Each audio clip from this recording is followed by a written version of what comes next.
Last night in the A's first visit to Busch Stadium in 6 years, St. Louis native Ross Detweiler pitched well. But a first-inning home run did him in as the green and gold could not muster much against rookie Luke Weaver, who got his first major league win, striking out 7 athletic hitters.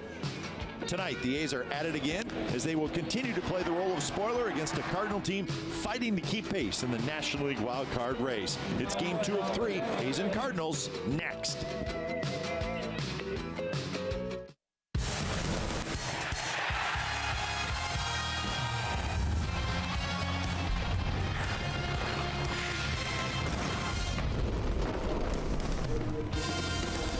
Saturday Night Baseball from St. Louis. It's another warm and humid evening as we get set for game 2 of the series. Interleague Baseball, it's the A's and the Cardinals coming up on CSN California.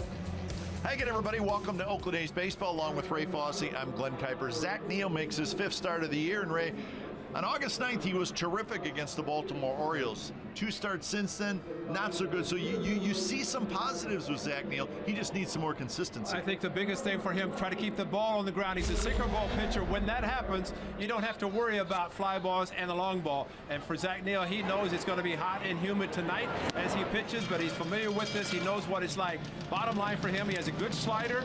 He gets ground ball outs, but once he makes a mistake, you're going to see some long shots, and there have been some long ones hit. He knew he'd given up a home run there. Abreu also got him in Chicago. This is a hanger. This is something he does not want to try to do.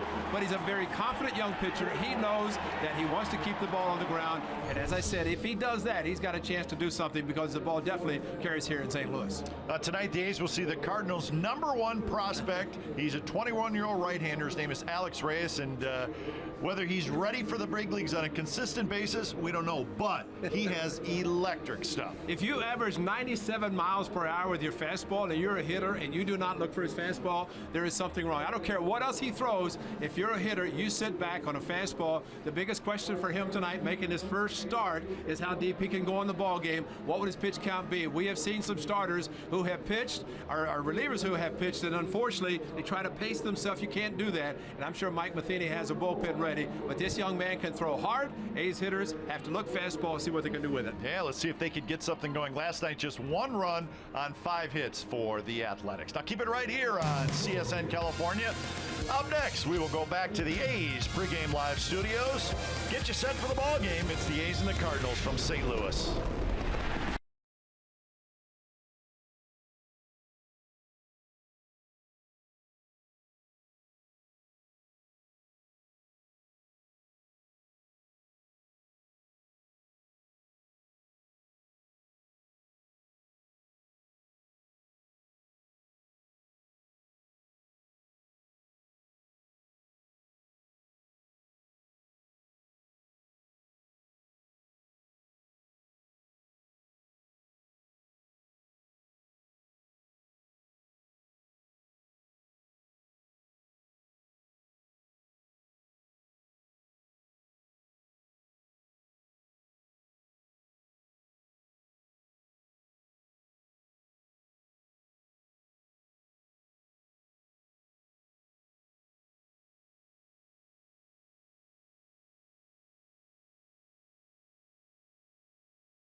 to you by Jack in the Box. Taste the all-new Jack's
is brought to you by Jack in the Box. Taste the all-new Jack's Brew House Bacon Burger today at Jack in the Box. Limited time only at participating restaurants.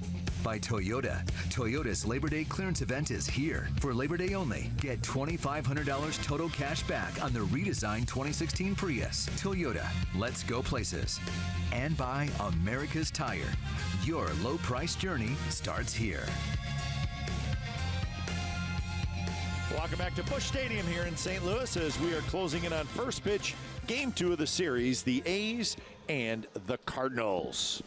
Greater coverage of baseball brought to you by T-Mobile. Has to do with the Cardinals and home runs. They have 182 home runs on the year, most in the National League. And look at the guys with 10 or more home runs. They have 9 of them. Starting with Brandon Moss and his 25. Jerko's got 22-15 in the second half.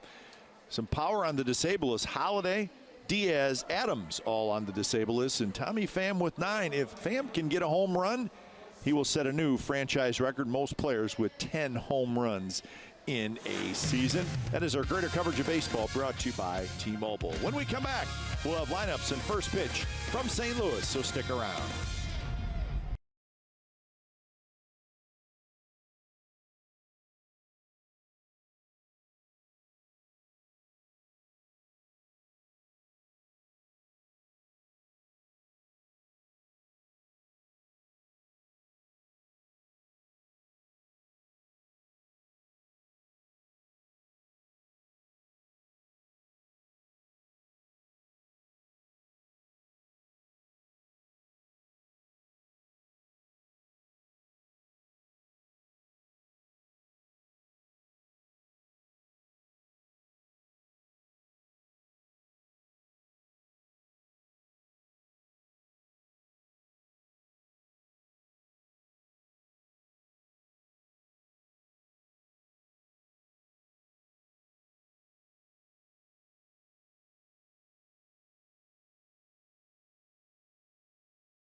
All right, we are set for baseball from Busch Stadium in St. Louis as the Cardinals take the field. Big crowd filing in. So we're ready to roll. Game time weather presented by the Santa Cruz Beach Boardwalk. Get to the beach. The admission-free boardwalk is now open daily. It's another warm day here in St. Louis. We're starting an hour earlier. 88 degrees, plenty of humidity. But like last night, it was very comfortable during the game, and that will be the case tonight as well. But it is very warm, and it has been for 2 days here in St. Louis. Let's look at the lineup tonight for your Oakland Athletics. I hope those are fireworks. They're either fireworks or thunder. I think it's thunder. I do too. Oh well. Smolinski, Semien, Alonso, Davis, Healy, Muncy, Eibner, Maxwell, and the pitcher Neal. That is your Oakland A's starting lineup. And it is the right-hander, and it's not Mike Leake. Mike Leake developed shingles, so instead it's Alex Reyes, and he throws average of 97 miles per hour. It's his first start. See the 9 and a third innings. He's gotten 5 hits against him. I don't know how. 13 strikeouts in 9 innings. So yes, there's a good fastball that he throws.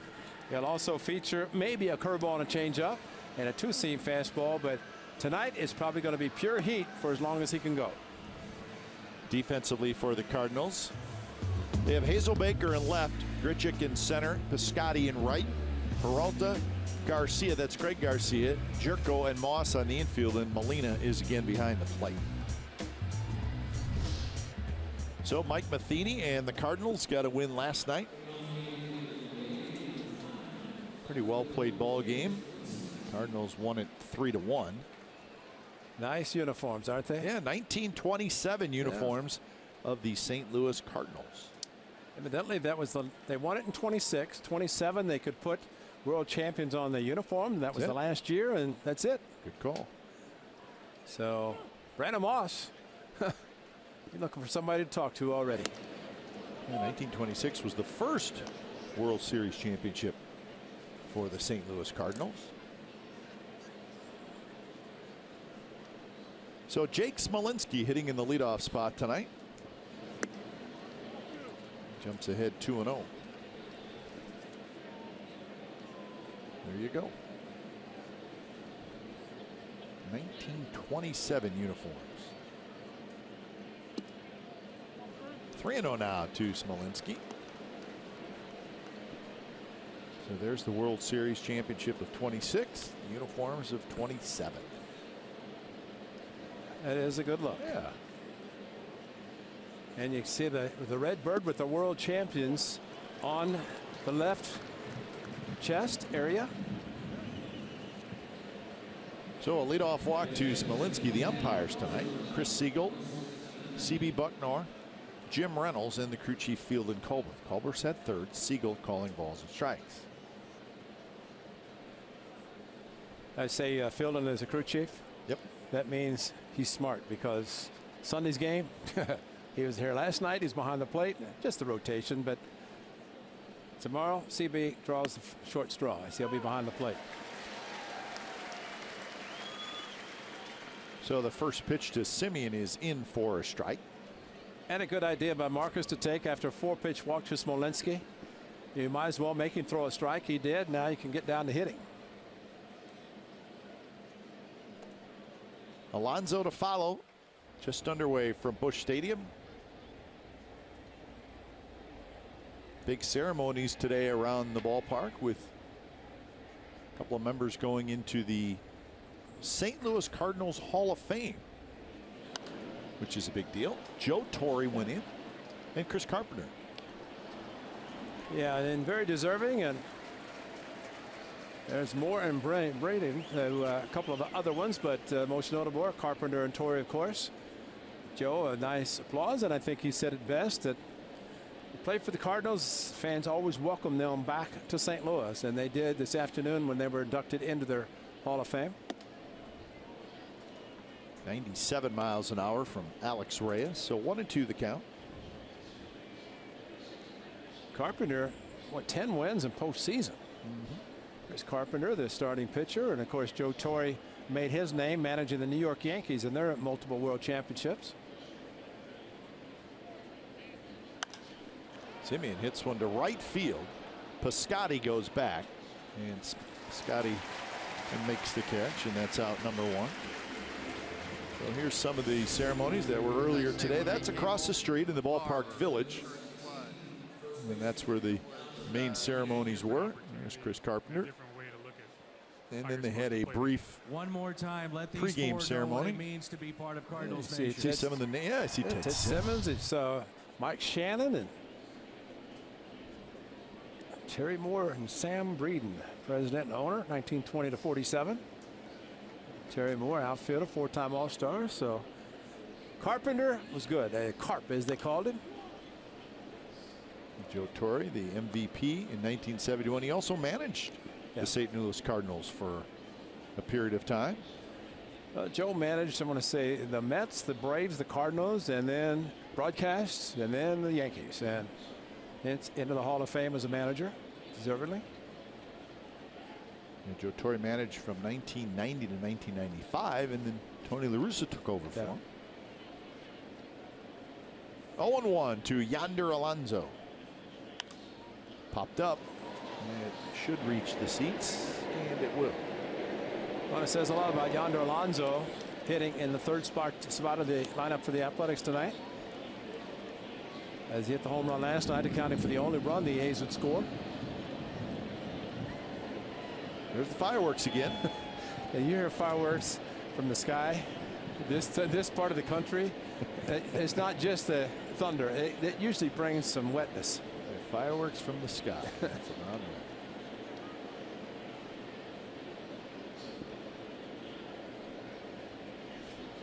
one. 0-2 pitch.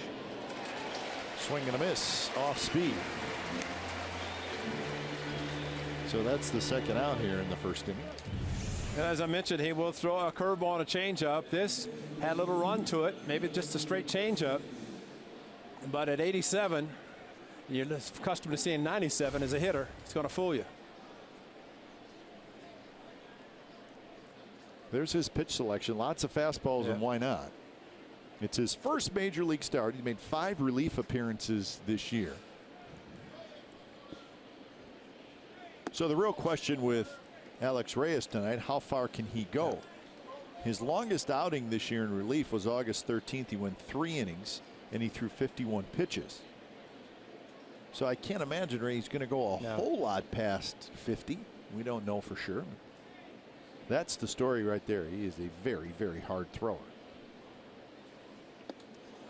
Spins Davis out of the way.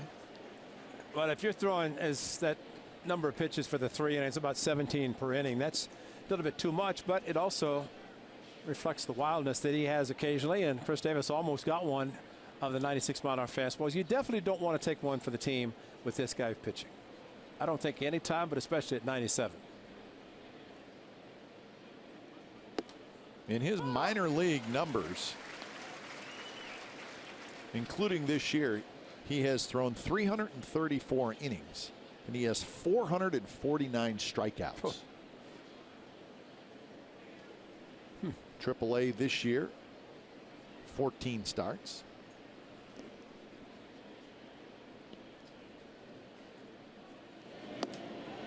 So maybe Ray's still a little bit of an unfinished product, but not that far off. You know, the good news tonight for the A's hitters, they won't see him coming out of the bullpen. Nope. He's going to start and hopefully get him out quickly and turn it over to a bullpen. But it's amazing the power arms now that come out of most bullpens. Went with that changeup again.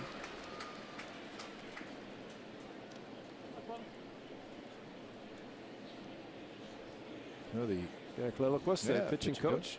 Cardinals saw Luke Weaver, rookie last night, get his first major league win, and tonight they see Reyes make his first major league start. He does have a win that came in relief, obviously.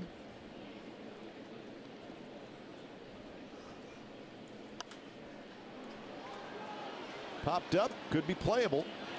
Molina waits. He's got it, side retired. So the A's got a leadoff walk, do nothing with it. Bottom of the first coming up. No score.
First inning. A couple changes, but not a lot for the Cardinals. Greg Garcia is going to lead off and play shortstop. Then Jerko moves over to second base tonight. Moss at first, Scotty in right, Molina, Peralta, Grichuk, Hazelbaker, who pinch hit last night, gets a start in left field tonight, and then Reyes is your pitcher.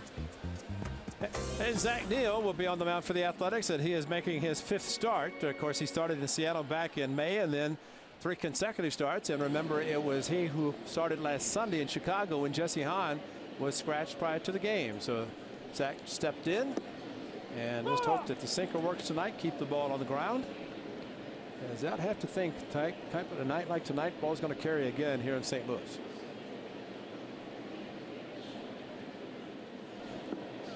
One and one to the shortstop, Greg Garcia. Last night, Jerko played short. Carpenter played second. Carpenter getting the night off.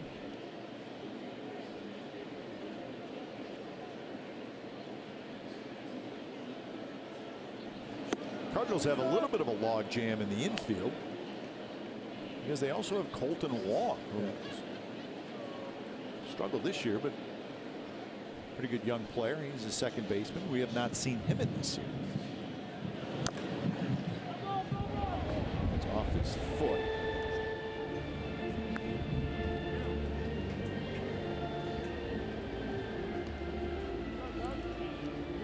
Quick look at the A's defense behind Neal. Davis, Smolinski, and Eibner in the outfield, and Healy, Simeon, Muncy, Alonso third to first. Bruce Maxwell gets the start. Saw a lightning, Cape. So lightning usually follows. Let's see. Thunder follows lightning, right? Is that it? I don't know. Good question. I should know that. But I mean, one follows the other. I can't remember. But it has been thundering, and those clouds are moving over the stadium. There it is again. Alonso leaped, and it just tipped off his glove. Garcia's going to try for second. Eibner spins. The throw to second is not in time.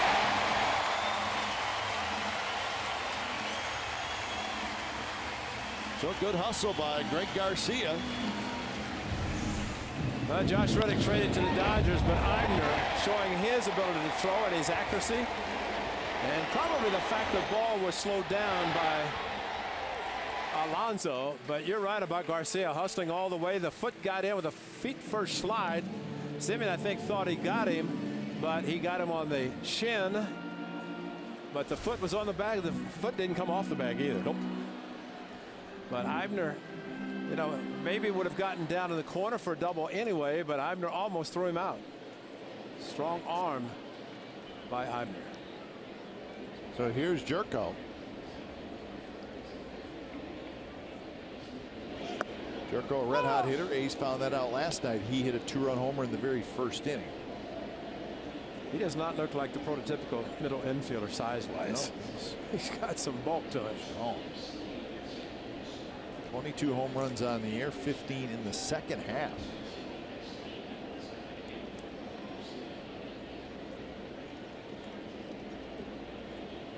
Jerko had a good year with the Padres a couple years back, and then struggled last year and was traded to the Cardinals.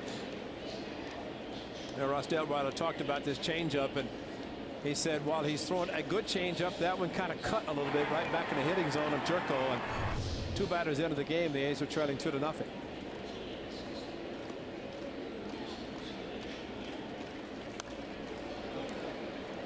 Jerko was traded for John Jay. John Jay in San Diego. 36 out of 47 RBIs coming in the home run.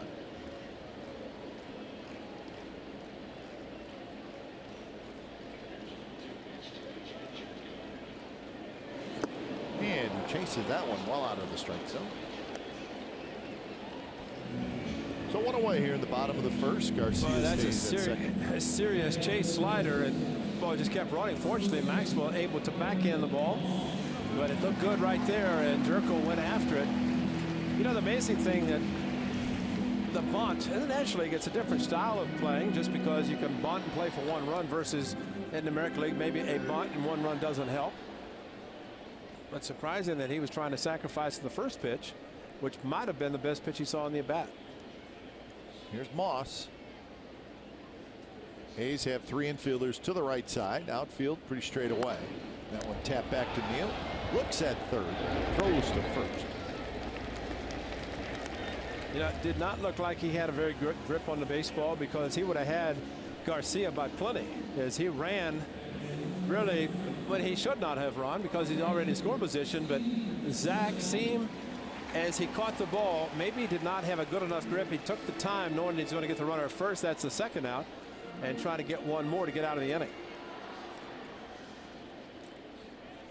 So here's Piscotty. He looked, and see right there, a little double clutch. I don't know, maybe he just thought, I'm going to get the sure out, and he did it. Simeon on to first side, retired. So a leadoff double, but no damage done. So Neal gets out of the little jam, and we're scoreless after 1.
Soccer, the Earthquakes are taking on the Columbus Crew right now on CSN Plus, which can be found on Comcast channel 105, 780, DirecTV channel 698-1, AT&T channel 1768, Dish channel 9575. If you can't find CSN Plus, log on to csncalifornia.com or call your local cable operator.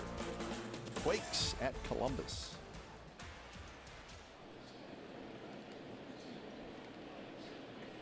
So no score, top of the second inning. Alex Reyes with 17 pitches in the first. He'll face Healy, Muncy, and Eibner. Just thinking that normally when a reliever makes a spot start, he comes in and pitches out of the stretch. Yet Reyes, a spot start coming out of the bullpen, he's out of the windup, which whatever he's doing, I'm sure he's not going to change, but a modified windup. It's not the full all out, but back-to-back curveballs.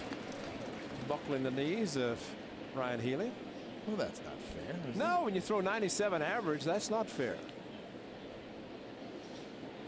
These are numbers against Nashville, the A's AAA team. 3 in a row. Wow. So Come on, throw that heater everybody's looking for. But that's Yadier Molina, and Reyes has to be thinking, if my catcher believes I can throw the curveball, and he calls it. Now he's going heater way, way, way. And there is the good fastball at 98 miles an hour. That's a tough at bat if you're Ryan Healy. Well, 3 curveballs and then fastball outside, and Molina actually gives the target away off the plate. The ball down the middle. At least he's holding the target outside, but I mean, we are watching an exceptional catcher, and he's handling a young pitcher last night, young pitcher tonight, and a young hitter just saw 4 pitches, 3 that probably was not looking for. Muncy takes outside. Hey, we got to congratulate the Nashville Sounds. They won their division last night. Yes, that's good. Little celebration. Yeah. Steve Scarsoni, their manager. Yep. That's good. Terrell Cotton, the young man, one of the 3 pitchers the A's got from the Dodgers, who's pitched very well for Nashville. He got the win last night again. So maybe we'll see him in September. We don't know that for sure, but it's possible. Well, let's let Scar win the Pacific Championship or whatever they're called down in Nashville. But then there's AAA and let them win it, and then season's over. Let them come up here. But right now, congratulations to the Sounds, and see what they can do for the rest of the month. So with 2 outs, here's Brett Eibner.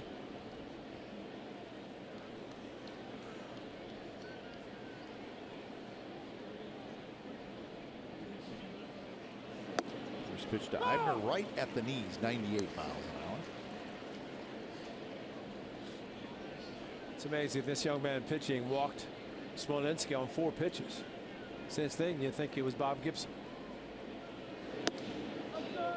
Well, the media guide says he's 6'3", 175 pounds. He's bigger than that. At one time, they said Bartolo Colon was 5'10", 145. And then he got introduced to pre- and post-game meals. And he got 2 hits the other day. Was that yesterday for the first time in about 15 years? Yeah. He's having a very good year for the Mets. Yes, he is.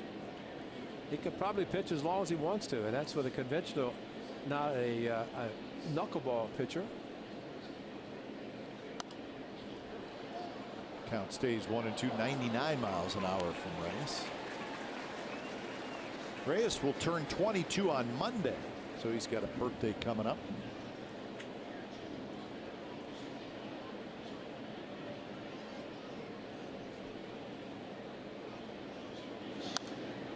Another fastball and another foul ball.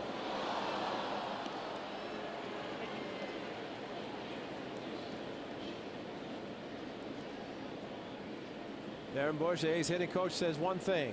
Look, fastball, adjust off the fastball. If you try to think something off speed and get a fastball, you'll never hit it. Make an adjustment off the #1 pitch. Tapped up the third base line, and that's a fair ball. And the throw to first, not in time by Johnny Peralta, so Eibner's going to have an infield hit. Got out of the box very quickly. Eibner showing his speed as he smelled the hit over the bag, called fair. Just not enough on the throw from Peralta. So Eibner with a 2-strike, 2-out hit, showing his speed.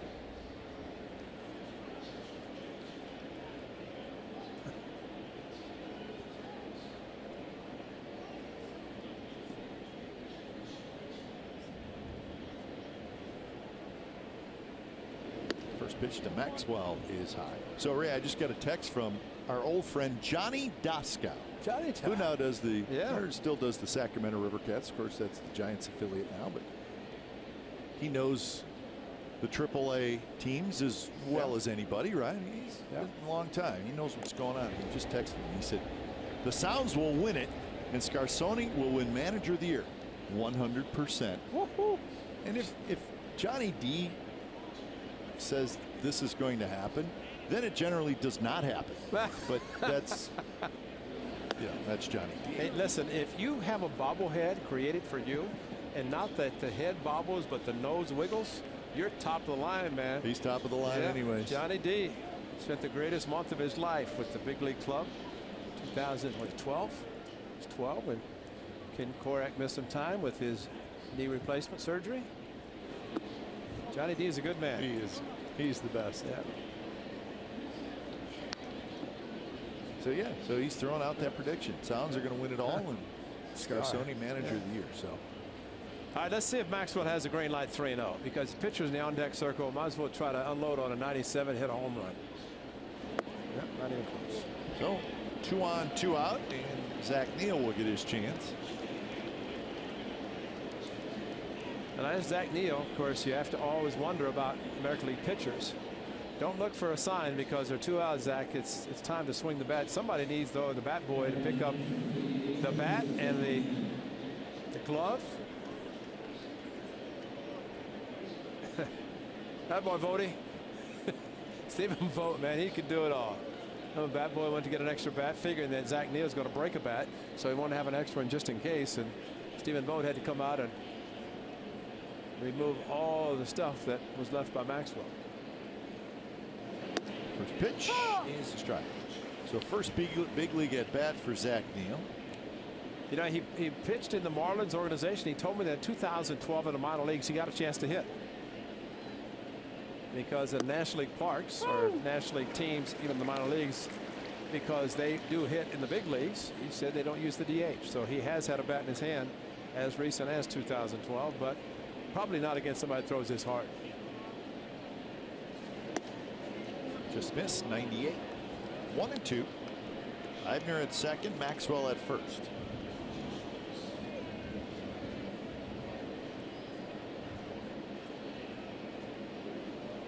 Outfield, as expected, extremely shallow. That one bounced right back to Alex Reyes. Side retired. A Strand up here. Bottom of the second coming up. It'll be Molina, Peralta, and Grichuk. No score.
In California is brought to you by AAA. Get a free A's cap with a new AAA membership. Visit a participating AAA branch by August 30th.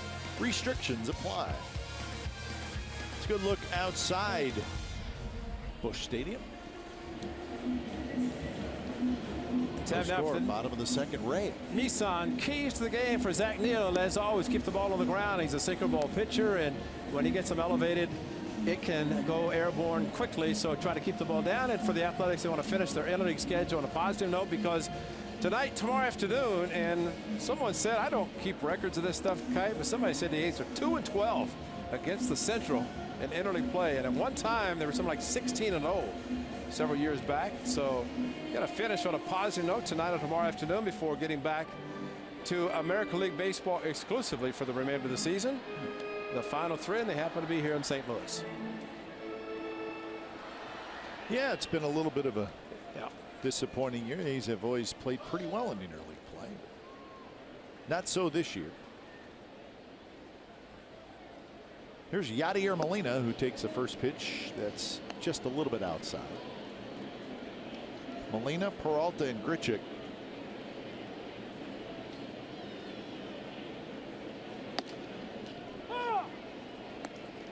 Like Yadier wants to play with the A's, those white shoes. We're seeing more and more white shoes, Cape, and I guess they say now that's 51%, as long as you have a little bit of your own team colors in the shoes. But yeah, there's a lot of red in those shoes. The like shoestrings. Shoestrings, and that's it. It's like an all-star game. That's it. Matter of fact, you're right, Cape. Only the red.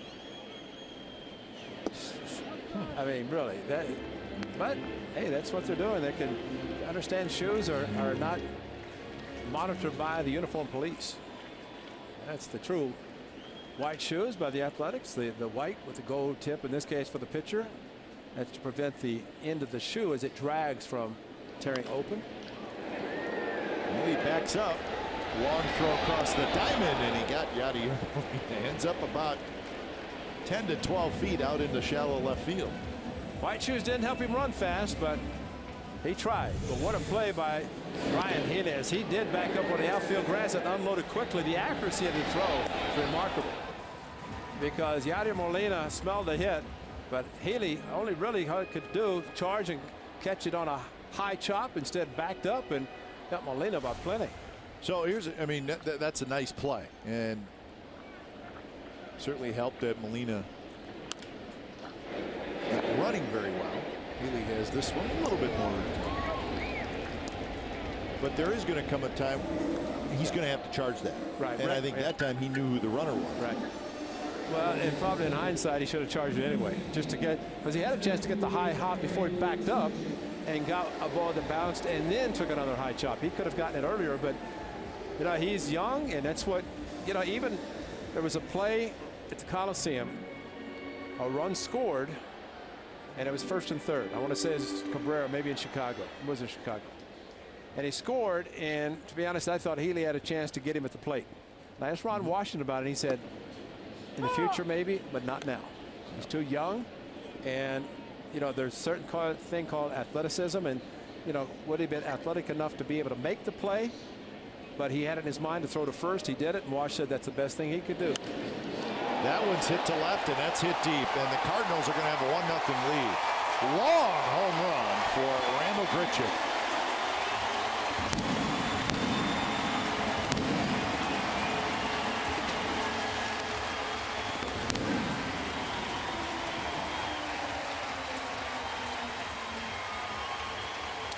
Well, the first two batters, part of our Nissan Keys the game. And this part, though, that's a hanging breaking ball, came right into his wheelhouse.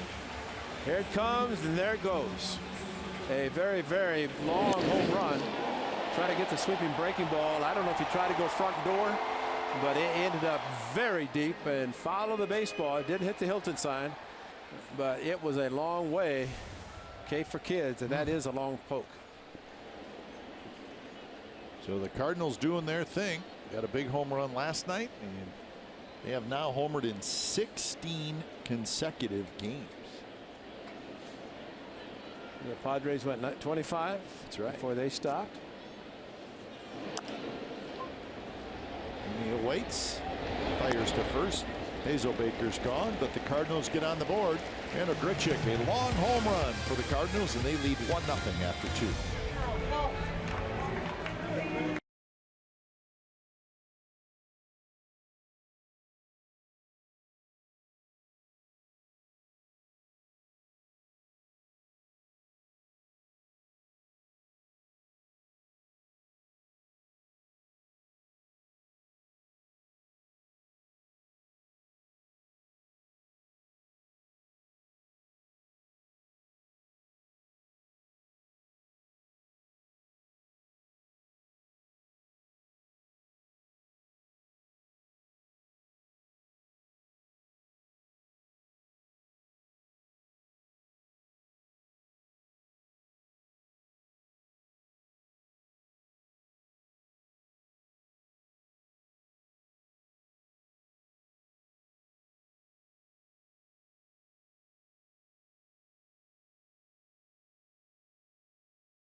Live streaming sports service. Watch every out-of-market game live.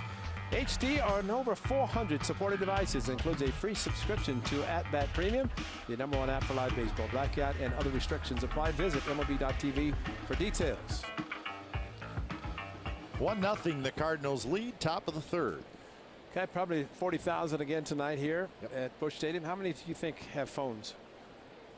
Phones. Oh, that's a fair question. They probably all have them, but fewer use them here than other ballparks. Is that where you're going? No, I just wonder.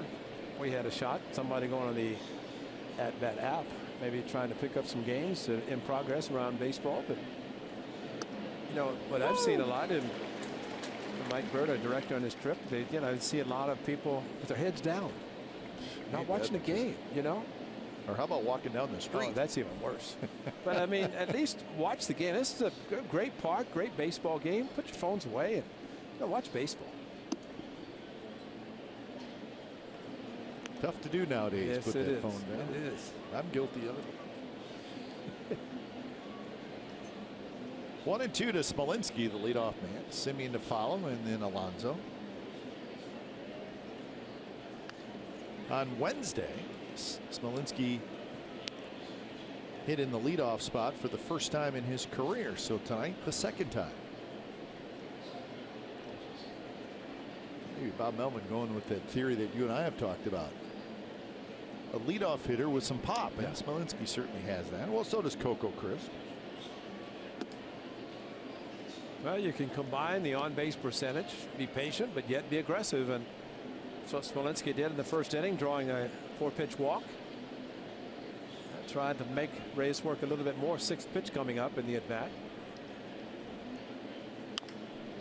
Say, how about this theory then, Ray? So if we all kind of know what the prototypical leadoff hitter, guy who gets on base a lot, speed guy, steals bases, works the pitcher.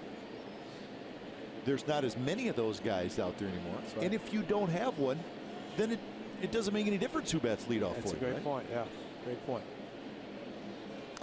I mean, correct me if I'm wrong, but when you were playing, every team had the fast space stealer at the top of the order. Right. Now there's not that many. Well, you brought it up last night about how few stolen bases for the Cardinals. Yeah. So, why waste a top of the order at bat if you're not going to? It likes to have speed, base running speed, not base stealing speed. But it does make a difference in that regard. You don't want to clog up the bases. But you've got to get all right. 3-2 now. Smolinski, you would think, is going to get a fastball. I don't know that Yadier Molina would call anything but. If the guy throws as hard as he does, we'll see. But a good at bat. He started 0-2, 9 pitches, and he walks it. So a good at bat by Smolinski, who looked like he was ready to hit if the pitch was in the strike zone, but was able to take it. So Smolinski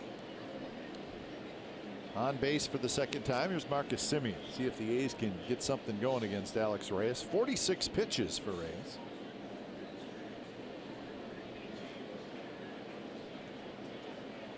Semien had a double last night. He was 1 for 4. The pitch is high.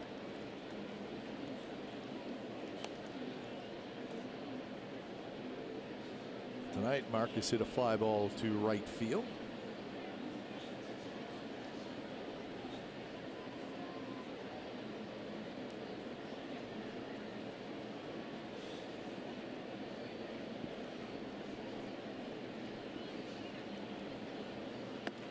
Missed again.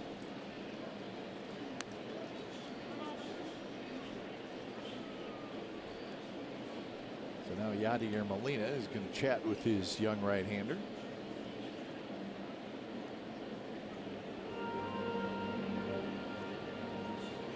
See, Molina and Stephen Vogt had it. I don't know if he still has it. It's kind of a strap that they put around their wrist. Yeah. It's kind of part of the glove. Yeah. Let it hang a little bit. Yeah. But you notice one thing too, Kai. When he went out and took his helmet off, and he didn't cover his face when he was talking. He's not worried about it. No, it's How about like this? Throw a strike. Well, that's it. Whether he speaks in Spanish or English, it still means the same thing. But now there's a strap you're talking about, and it's just to kind of add a little bit, let it hang on a little bit longer. But it is part of the glove. Yes, it is. Another ball, 3-0.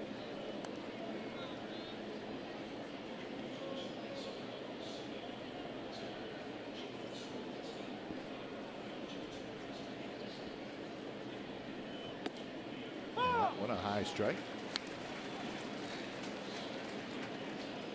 A's had just a run on 5 hits last night. They struck out 8 times. They just could not get a whole lot going.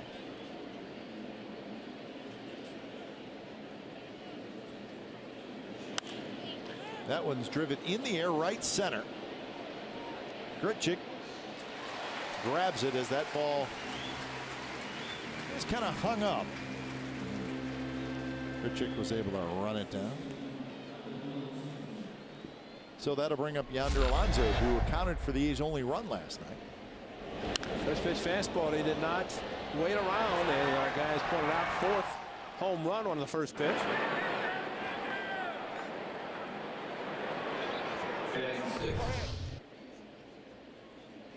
So Alonso needs to turn it up a notch or 2 with the upper 90s fastball from this right-hander.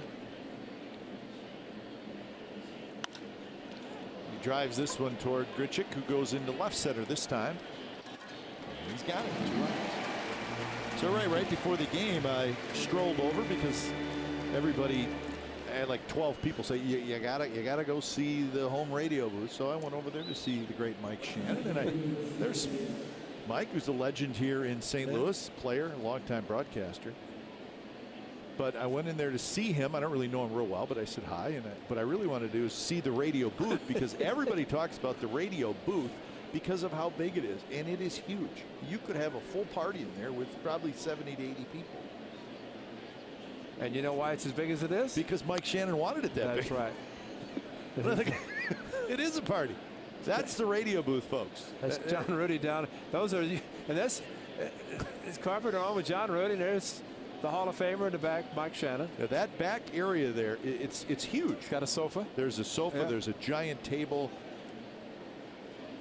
and it's just a party in there. Everybody comes in, has a good time, says hi, hangs out. But John Rudy said that whenever they were building this stadium, that Mike Shannon was here every day saying, make it bigger. And they said they actually took several feet out of the radio booth. Oh, that seriously, that booth right there that our guys are in, and I'm telling you right now, you could put probably 12 to 15 of those in Mike Shannon. Exactly. It's massive. It's the size of a large luxury suite in a brand new stadium. But he's probably saying KMOX 1120, they wanted to have those big call letters, and so he had to make a bigger booth. But that is huge. You're right, big as a press box. But you know, Shannon's up there. John Rooney's got the 3rd and 4th. So see, Mike's he's having fun. Yeah. It's like this is a party. I've been doing this for 45 years, and hey, listen, I watched him play whenever I was a fan growing up. Watched the Cardinals play back in the 60s. Mike, is this big enough? No, let's make it a little bit bigger. A little bit bigger. Hey, but one of the all-time great calls on the road, walk-off. Mike Shannon, there's a long drive. We'll see you tomorrow. It's as simple as that. I mean, he knows it's over. We've been there before. Exactly. But he had a couple of those in Texas this year. He just says, we'll see you tomorrow. We're done. But he's Cardinal, true and true, and they do things in this part of the country can't even think about doing. But Mike Shannon is an institution. He's been here forever.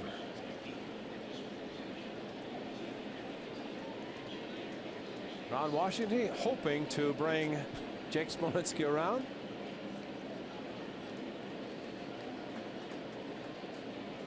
Oh, he starts telling some stories. He'll be there forever. He'll forget about the other innings supposed to broadcast.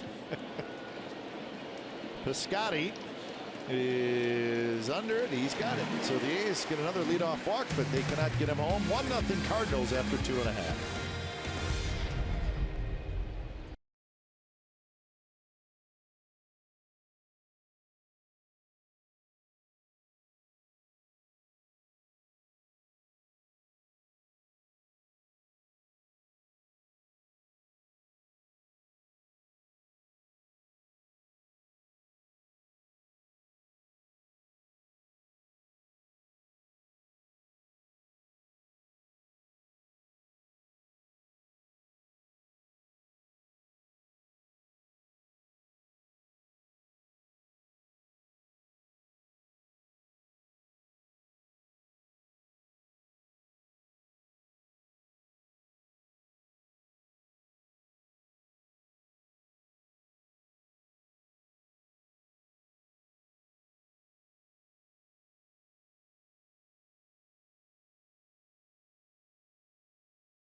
Brought to you by Frost Brewed Coors Light. Most World Series titles all time. Yankees, of course, on top, but then the Cardinals have the second most World Series titles. The A's are third. Cardinals with 11, the A's with 9. One of the thrills for Tony La Russa, his number 10, and he was here for their 10th World Championship and the 11th. The last two. And Tony, of course, inducted not only to Cooperstown, the Hall of Fame manager, but also into the Cardinals Hall of Fame. No surprise there. Absolutely. But I went into the Cardinals clubhouse, and oh, by the way, this is the pitcher hitting. That's 2-0 on Reyes, and definitely don't want anything drastic to happen here, especially leading off the third inning. But Tony La Russa was talking to Yadier Molina, and he said, Tony said, I never want to talk badly about Bench and Fisk or any other great catchers. He said, however, there's nobody better than Yadier Molina. He said the Cardinals do not win the World Series that they won under him without Yadier Molina. He says the best I've ever seen. He says he can set up a hitter, and all of a sudden the hitter's taking a fastball down the middle because he's setting him up perfectly. And that's quite a credit coming from a manager who has the third most wins in Major League history. And had he managed beyond 11, he would have been number 2. But decided to hang them up.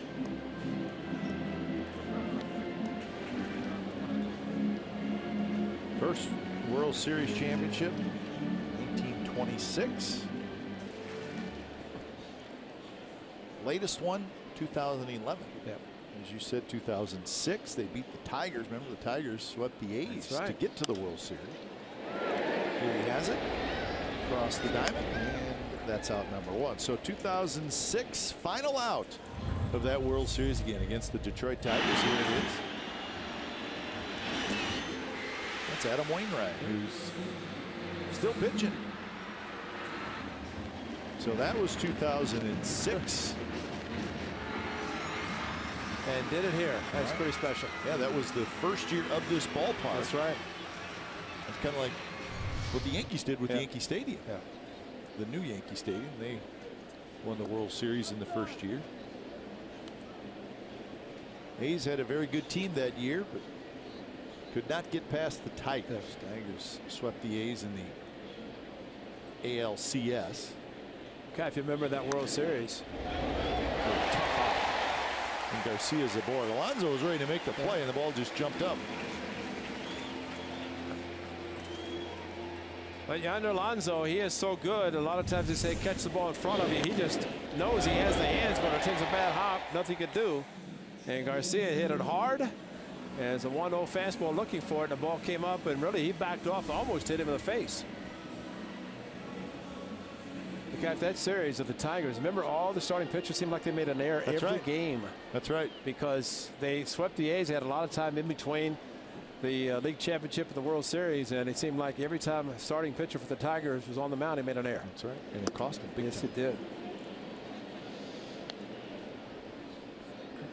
0-1 to Jed Jerko, who struck out in the first inning. Of course, the Cardinals beat the Brewers back in 1982. Yep. So they went a long time. They went from 1982 to 2006.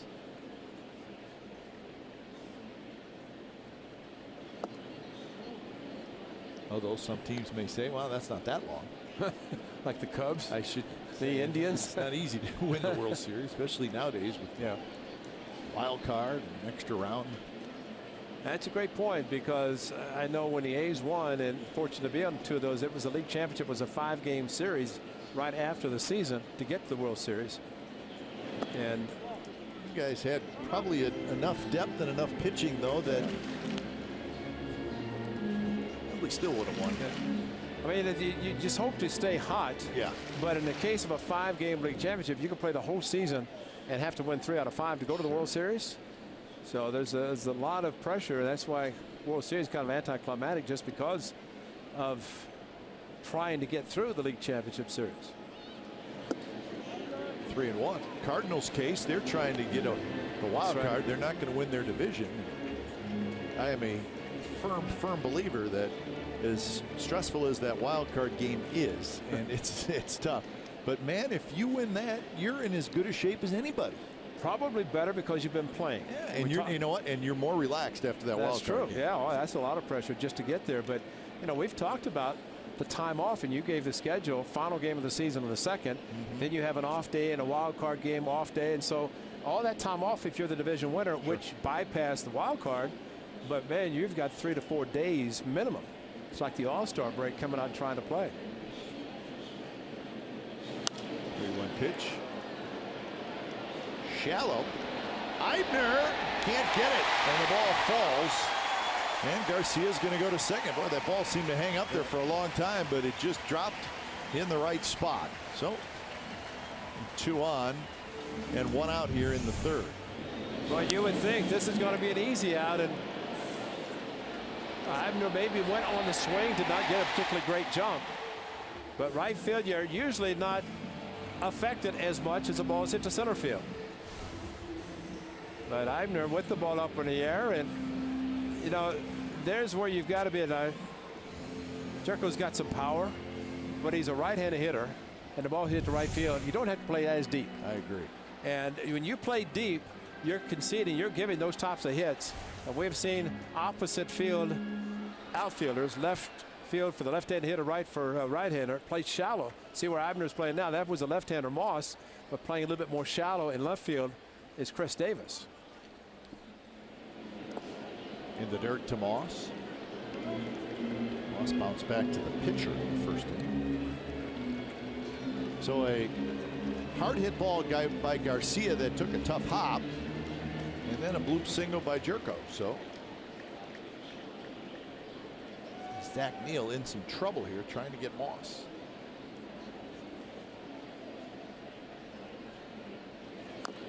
Rolls at foul, and the count 1-1. Yeah, 2011 World Series, Ray, one of the greats. Yeah, at least in recent memory.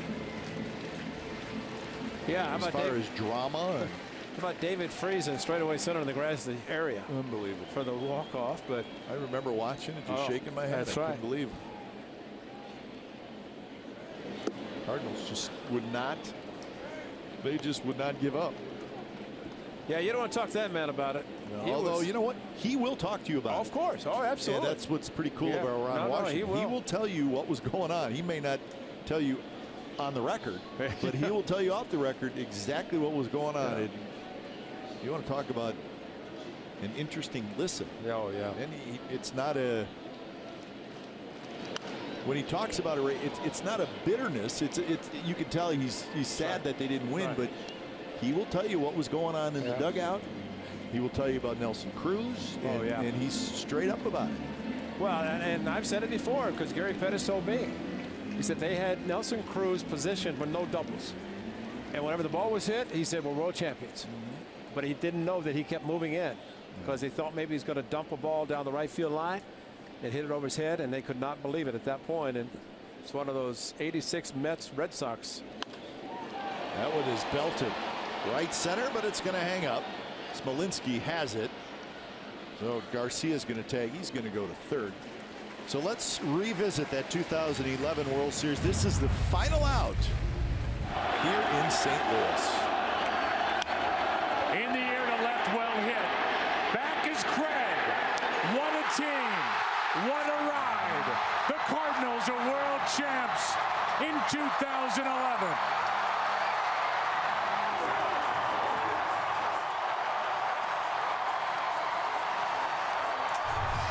An improbable world championship. It really was. You just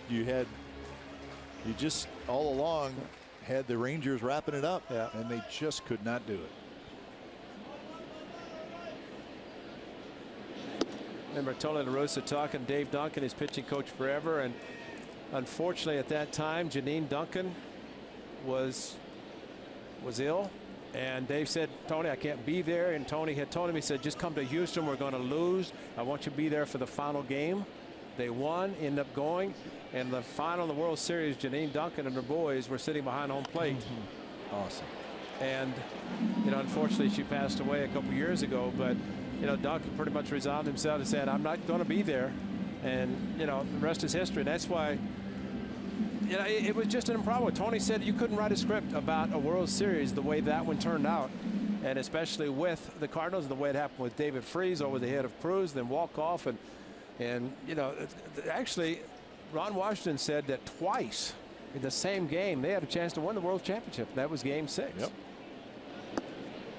And after Feliz gave up the hit, he's in the dugout. Went back out after Hamilton hit a 2-run home run, and they ended up tying it again and then walking off. Right. Did Darren Oliver come in? Darren Oliver. Yeah. And Wash said Darren Oliver is the best strike thrower pitcher he had. He couldn't throw a strike. Yeah.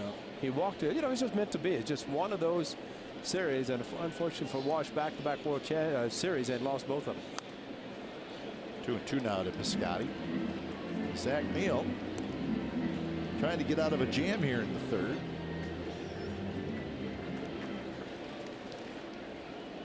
Well, his pitch count is not so worrisome as much as maybe Reyes, but it is in Ashley Park, and A's are down a run last night. Detweiler got a couple of chances to hit, had a great sacrifice. Right now, Zach trying to get back to the dugout, trailing by 1. Hit hard. Healy has it kick off maybe his foot, and it's going to get a run home as Garcia comes in to score. It was right at him, but it was hit very hard. And it carried him back into the infield grass. Wow. So it's an error. Well, he did not even stay close enough to get it out. Hit very hard. And you're right, Kipe. No, his right knee. So the knee went down. And I'm surprised he's not limping. Because to hit that hard and to bounce that far away, it's remarkable. But it is knee 5. So the fly ball by Moss sent Garcia to third. He scores on that if he's not to third. So error number 76 for the Athletics. They've been better defensively in the second half, at least amount of errors wise.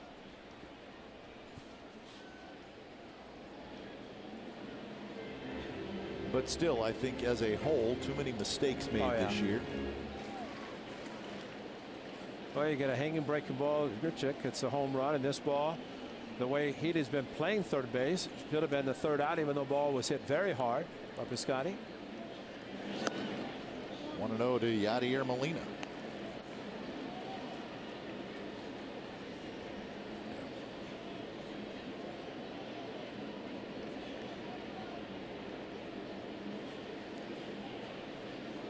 Here's the case too. The right-handed Molina, he uses the whole field, but Eibner's playing like a left-handed pull hitter.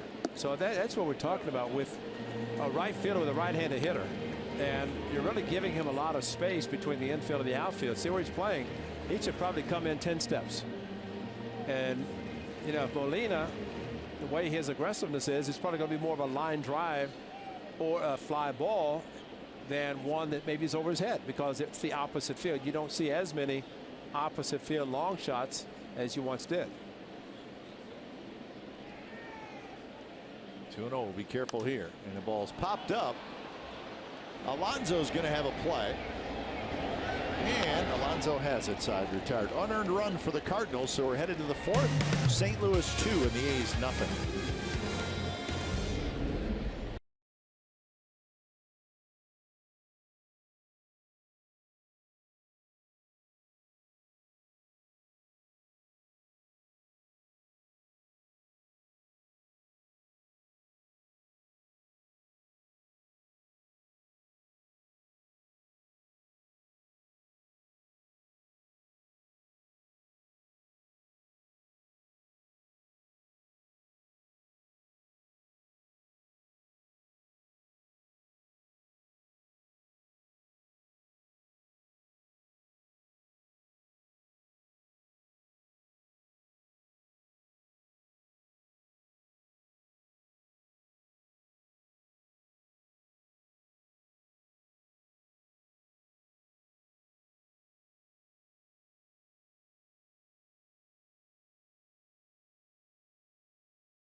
California is brought to you by Bank of America. Life's better when we're connected. Mississippi River, and right next to that, the Arch. Gateway to the west. Hey, you want to know how high that is, Ray? I've been up it, I know. 630 feet. I've been up. 63 stories high. Have you ever been up there? No, I haven't. I took our daughter Nikki when Really? we came back to visit many years ago. I said, Nikki, let's go up in the arch. No, okay, Daddy. So, and it's quite a view from up in the middle of the top of the arch. There it is. Great. There it is. They're hanging. It's a great view. So I have some information on it. And this is the one that concerns me the most. The arch is designed to sway as much as 18 inches. That's it. I'm not going up there. Yeah, I didn't feel a thing, Kai, when I was up there. 18 inches. That's too much for me. See the people looking out the windows? I mean, those are the only windows. You get up to that point and it stops. You go, wait a minute. That's a long way down. It's pretty cool, though. Statue is built as a monument to the vision of Thomas Jefferson and St. Louis's role in the westward expansion of the United States. That's the official reason why it was built. It's good enough for me. But it is it's the site. I mean, just imagine this park as you look out from our vantage point. And San Francisco is a great view because you're looking out over the bay. But here you look over the city and you see the arch right here from there. It is. We're right center. That is a beautiful sight. And you know when you see it on TV, you know what it is and where it is.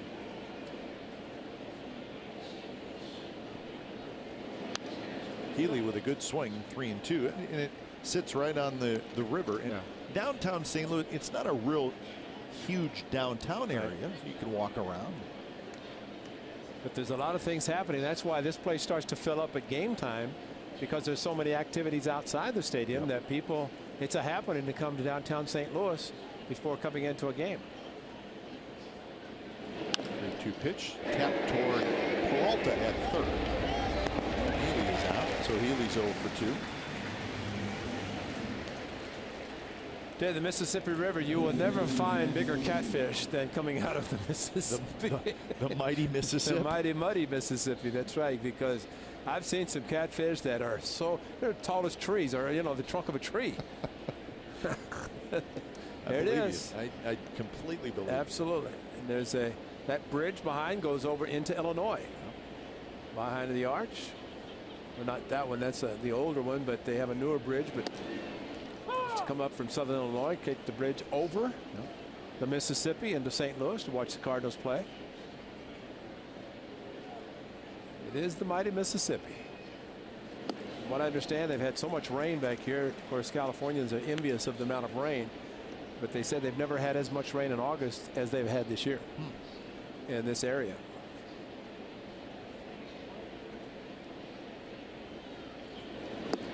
On 3 pitches, Max Muncy swings and misses, and that was a nasty pitch. Strikeout number 3 for Reyes. Last inning with the power hitting Chris Davis, 3-2 curveball. How about the pulling the string on this changeup? And that's like a Ronald Chapman's 105-mile-an-hour fastball, and he pulls the string on a changeup or throws a slider. Well, again, the most pitches he's thrown this year in the big leagues is 51, and he's at 67. He's a big, strong young man. We'll see if Mike Matheny tries to get him through 5. Yeah, I think he will, and I think a lot of this, Kuip, is going to be dependent on what catcher Yadi Molina says to his manager. His fastball up and in, pushing back Eibner. And then instead of gearing up, loading up for a fastball, calls a breaking ball.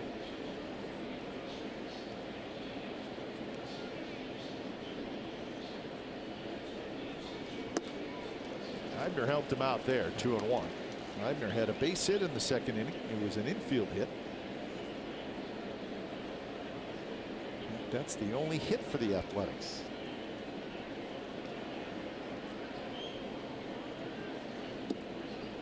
Strike in the inside corner.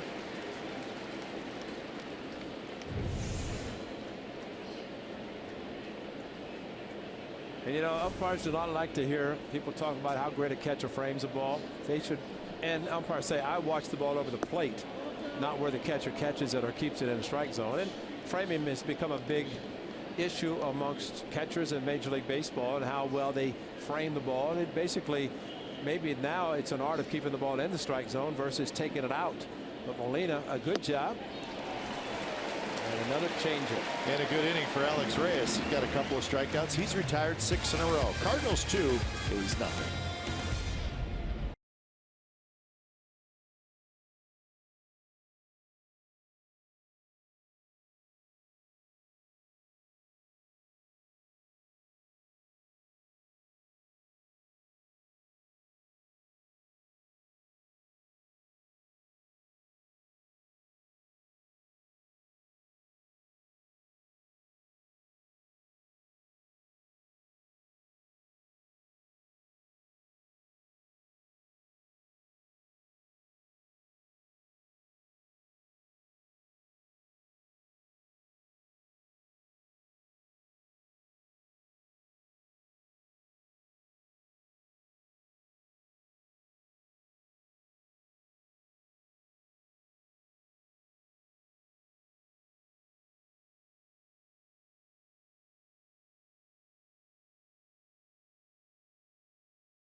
To be an all-star, two-time all-star, catcher and fan favorite Stephen Vogt. Stephen will be signing autographs at the Xfinity store at 31055 Courthouse Drive. That's in Union City. And it's on Saturday, September the 3rd, next Saturday from 11 a.m. till noon. This opportunity is limited to the first 150 fans, so be sure to arrive early. And that will be a great thrill to see Stephen Vogt signing autographs. And it's a good man. He's up to something right now. Oh, he's taping his thumb guard. Hey, Mike. Kind of tough to pinch hit because Josh Phegley unfortunately had a setback with his knee surgery that he had. So that's taking the old thumb guard on the thumb and maybe getting ready just in case he's either going to hit or catch in the latter part of the game. I figure tomorrow afternoon he'll have the sun-drenched afternoon game. 2-1 the count to Peralta. Grichuk to follow, and then Hazelbaker 6, 7, and 8 in the Cardinals lineup. Cardinals with a run in the second and a run in the third.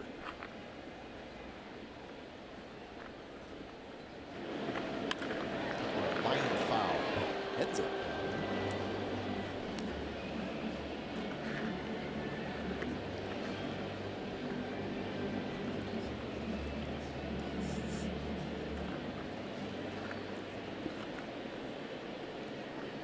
.51 pitches for Zach Neal.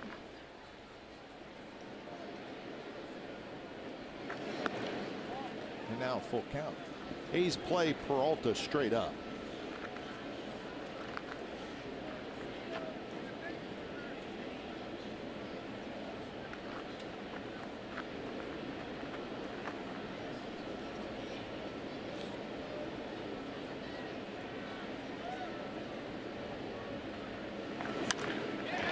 Rips one toward right center, and that's a hit. And Johnny Peralta with a leadoff single, hit number 5 for the Cardinals.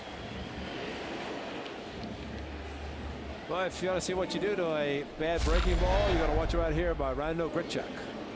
A breaking ball and gone. That ball stayed in the inner half for plate, and it was not a cheapie. That was gone, long gone, as they say.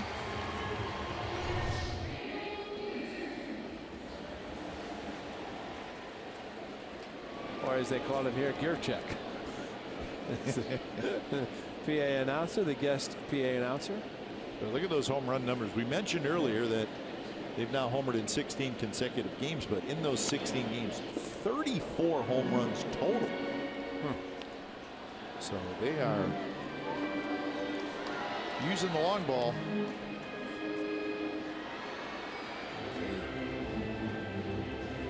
Got to hold on. The second wild card team right now. Marlins, Pirates, Mets chasing them. Giants a game and a half ahead in the #1 wild card spot. But you still have over 30 games left to play, so you still have 20% of your season to play. Still a fair amount of baseball left.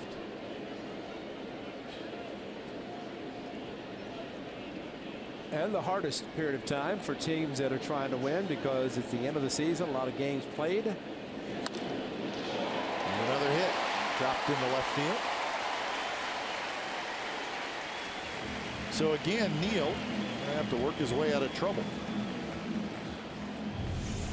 Another breaking ball. This one a little bit towards the end of the bat. Peralta had to hold up to make sure it was not going to be caught by Semien.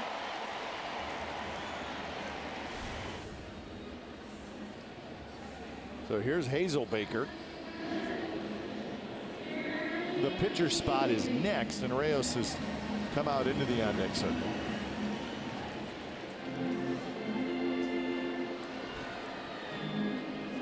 Hazelbaker bounced back to Neal to end the second inning.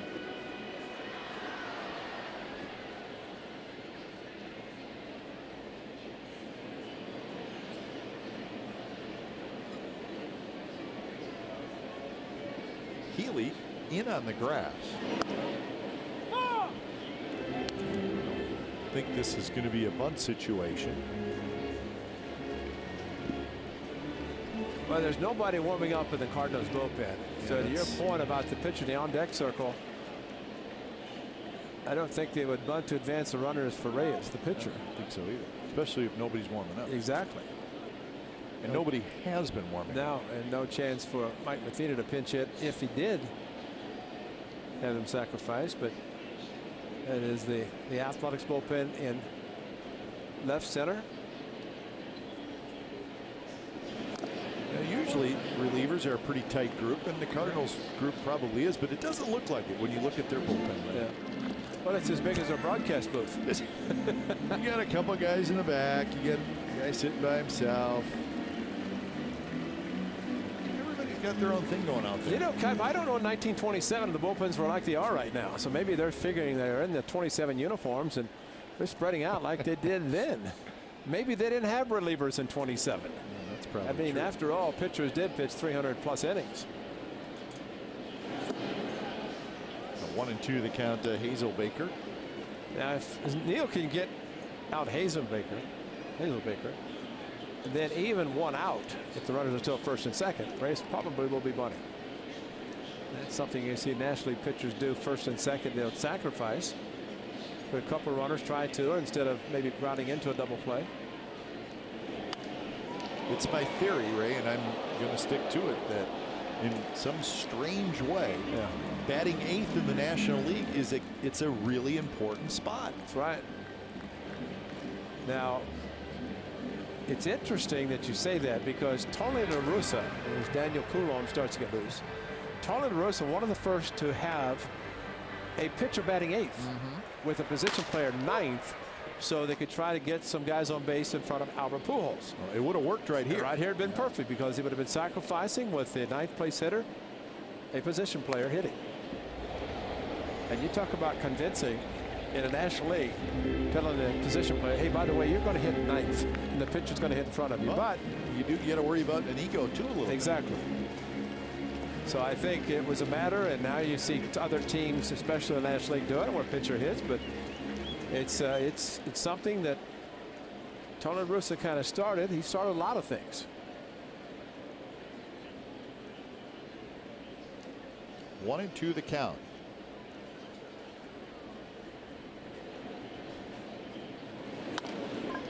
Could be 2. Right at second. Perfectly done and perfectly placed. And just what Zach Neal needed. So 2 outs with a runner at third, and now you face the pitcher. So that was as good as it's going to get. One of our Nissan keys of the game. This is the 8th ground ball out. A double play perfectly. It's like a throw from Zach Neal to second. Got 2 in the first, 3 in the second, 1 in the third, and now these 2. So 8 ground ball outs, and except for the home run by Grichuk that on a hanging breaking ball, Zach Neal's been doing exactly what he wants to, especially to get the foul out right here. Swing and a miss and a hard slider to Alex Reyes.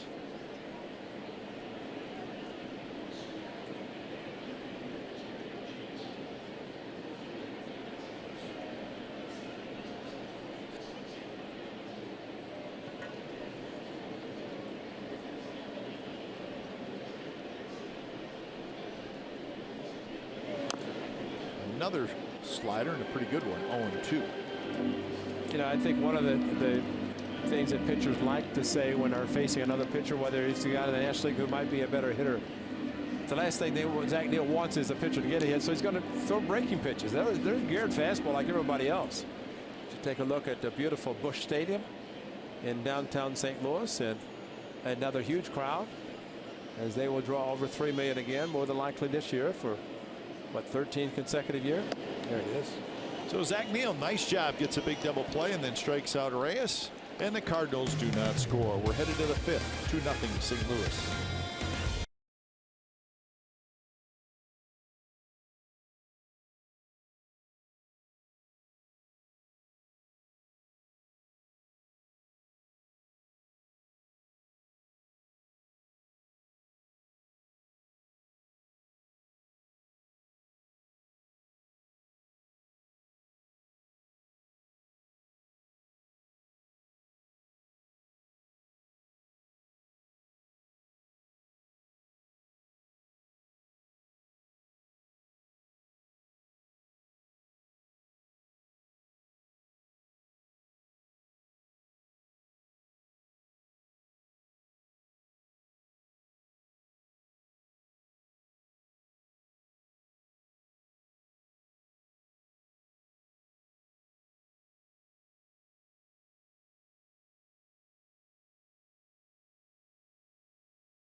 September 8th, 1998, Mark McGwire hits home run number 62 against Steve Traskell of the Cubs.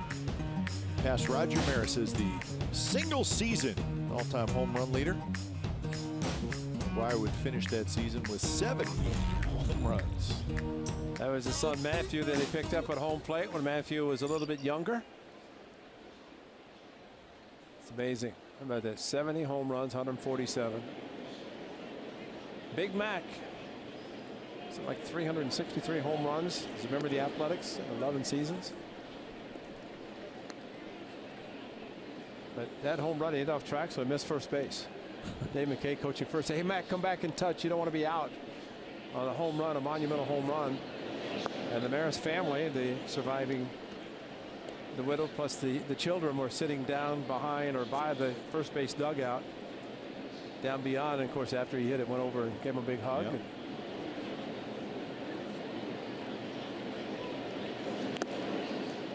Mac was very gracious about the whole thing. Sammy Sosa, that was the Cubs. Sosa came running in, and they did a big old hug that they always do. But it's quite a scene here in St. Louis. I mean, it was a bullet down the left field line.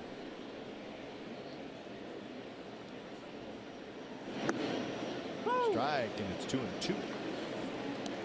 The A's were playing in Oakland. I remember being in the clubhouse right before the A's game started. His fastball location outside, but on the inside part, called a strike. But he did not take long. As soon as Mac was up, Mac hit, gone, and history was made. And the A's played their game. I remember people started coming out just to watch his batting practice. Absolutely. I want to say it started in spring training at Municipal Stadium, and Van Buren was very, very dangerous to be driving on that. Line drive, center field, and that's a hit. Bruce Maxwell with a leadoff single. Good swing on a hanging breaking ball from the big right-hander who throws 100 miles an hour, it seems. And here comes the breaking ball. Bruce started his stride, got the foot down, kept the bat back, and off to the base hit into center field. Guys on the bench were talking about Evan Gattis, who could hit a high fastball. Did last night? Yeah, hit the train tracks. And they said, well, Tyler Clippard, he says, yeah, they just showed it. And Maxwell said, I can't handle the ball at belt time. Well, that was about chest high, and he did. Did a good job handling the breaking ball. So one job to do for Zach Neal. He's going to come out and talk to his young pitcher again, and the entire infield is going to join.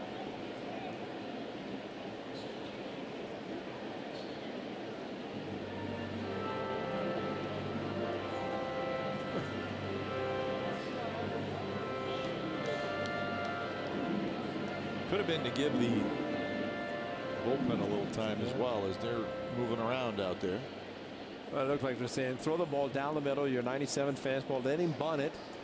And Molina was pointing to Moss as he starts to creep in, which he is.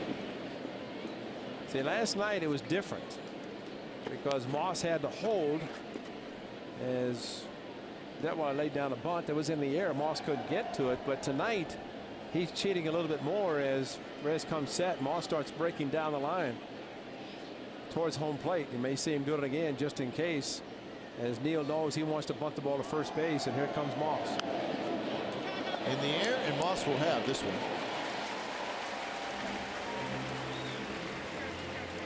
So Neal cannot get the job done on the sacrifice. Well, he grounded out the previous time, this time trying to bunt a 97, and that's why Molina is probably saying just throw it hard and let him try to bunt, and kind of jabbed at it in the air. Plenty of room for Moss to get to it.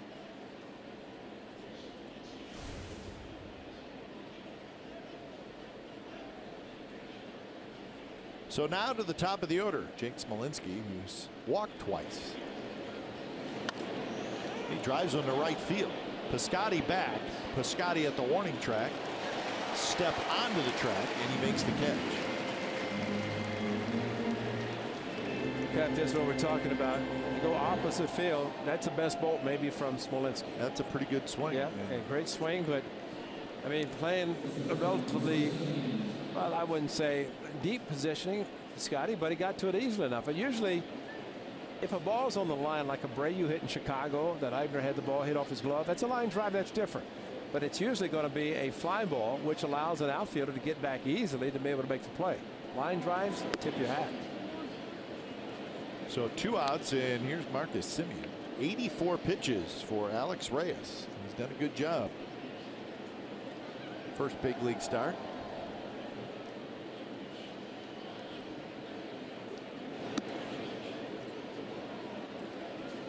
Any question, this will be his last inning.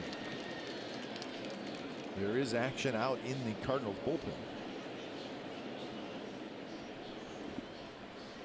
That is newly acquired Zach Duke. It looks like Molina's trying to tell Moss play behind. Or go, yeah, and now he's telling it. there's your manager on the field telling Moss play behind him because Maxwell's not going to run, and no need to hold him on. And maybe Marcus Semien to be a little bit late on a fastball. You want to take up some of the space on the right side. This one foul just over our head.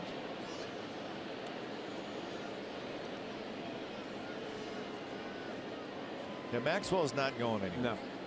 Unless you were playing far back of the dirt. Strike outside corner, 2-2. Simeon has hit a fly ball to right field and a fly ball to center field. They have him shaded slightly toward right center in the outfield.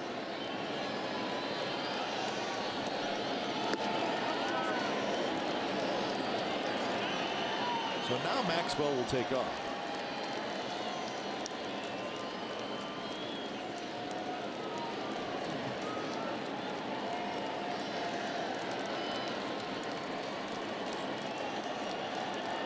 And he runs. And the pitch is inside. He walked him. Tough call for a manager. You try to get a win. You got to get the pitcher a win. And Mike Matheny's got a decision to make. And he's got Yonder Alonso, and I think he's made the decision. Probably went a lot farther than he expected. And Molina walking out slowly and probably wishes he could have gotten him through 5 innings, but it's quite a job well done by the young man, going 4 2/3. So when it's time for change, think Speedy Oil Change and Auto Service, your oil change tune-up and brake experts.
The 30th anniversary of Jose Canseco's historic 1986 season with the Jose Canseco Rookie of the Year bobblehead. It's presented by Kelly Moore Paints. This year at the A's versus the Red Sox game Saturday, September the 3rd, 15,000 fans will take home this Bash Brother bobblehead featuring one of the greatest sluggers in franchise history. Get your tickets now at athletics.com/tickets.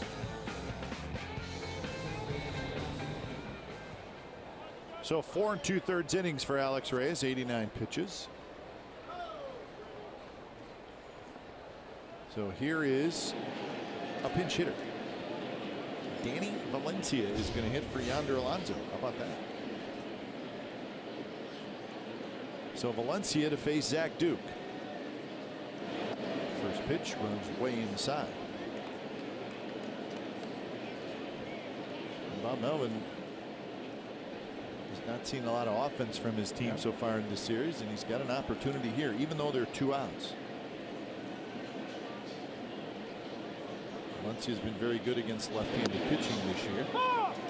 I think it's a good point because managers are trying to win games, and we know as this breaking ball coming back door in for a strike, and Molina, you have to really kind of figure his scouting report because he's not going to be the conventional just rear back and throw it hard as we saw with Reyes. And that hit Valencia, but did he swing? No swing. And the bases are loaded. And you were worried that CB Bucknor is going to say he went around. On a sweeping breaking ball to the back foot, and he started and actually stopped his swing, went straight down when the ball hit him as he had gone through. But talking about how Mike Matheny takes his starter out away from qualifying for a win.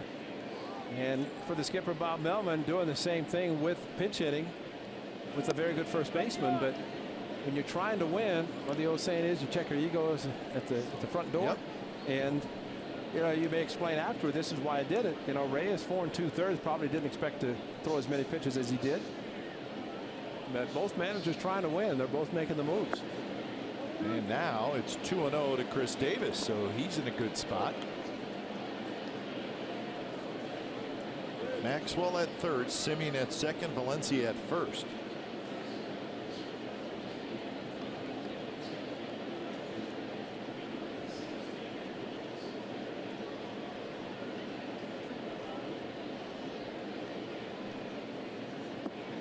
And there's a strike in the inside corner. Wasn't an automatic strike. No, it wasn't. And outside's the target, inside's the pitch. And questionable, though. Look at the home plate umpire where it's set up. He could see the ball plenty. Probably better on that pitch than one away. This time 3-1. Zach Duke came over in a trade at the trade deadline from the Chicago White Sox.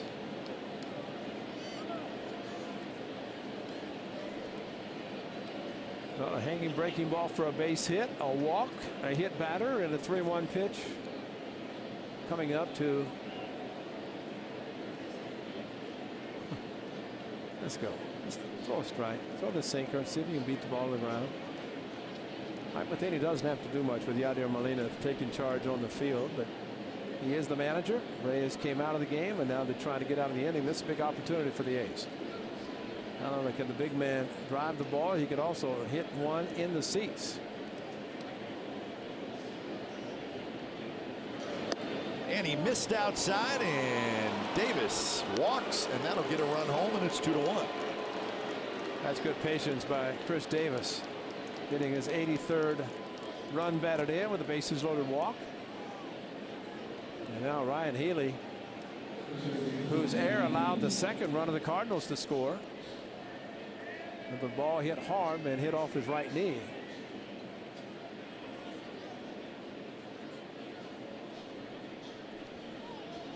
So Simeon is the walk for Reyes. Healy takes inside. Healy struck out and grounded out. Sitting on a 12-game hitting streak. 1 for 6 in the series.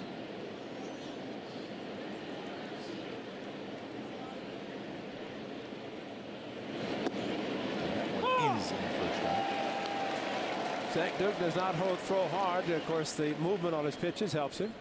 Big Jonathan Broxton, the hard-throwing right-hander, former closer. Duke tops out about 90-91 with his fastball, but has good sinking action. It seems the circle change-up grip. Pitch to hit there for Healy.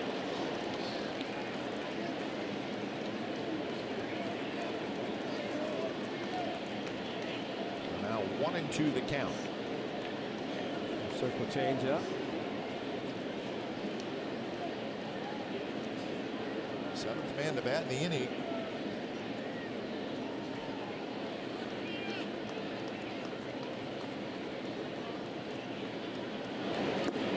Pitch, a slider down and in, and got him swinging. So the A's get one, and they leave him loaded. So we're going to the bottom of the fifth. Cardinals 2, A's 1.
A's Baseball on CSN California is brought to you by Caltrain Stormwater. Keep your highways clean. Protect our water. ProtectEveryDrop.com. So the A's get a run. It's 2-1, bottom of the 5th inning. Zach Neal stays out there. And he's going to take on the top of the order. Zach Neal due up 4th next inning. So this is a big inning for him to keep it at 2-1. It might be his last. Facing Garcia, Jerko, and Moss. Danny Valencia, after pinch hitting, stays in the game at first base.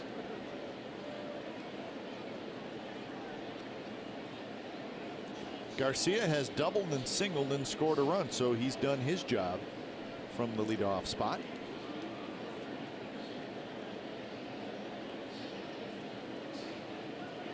Greg Garcia.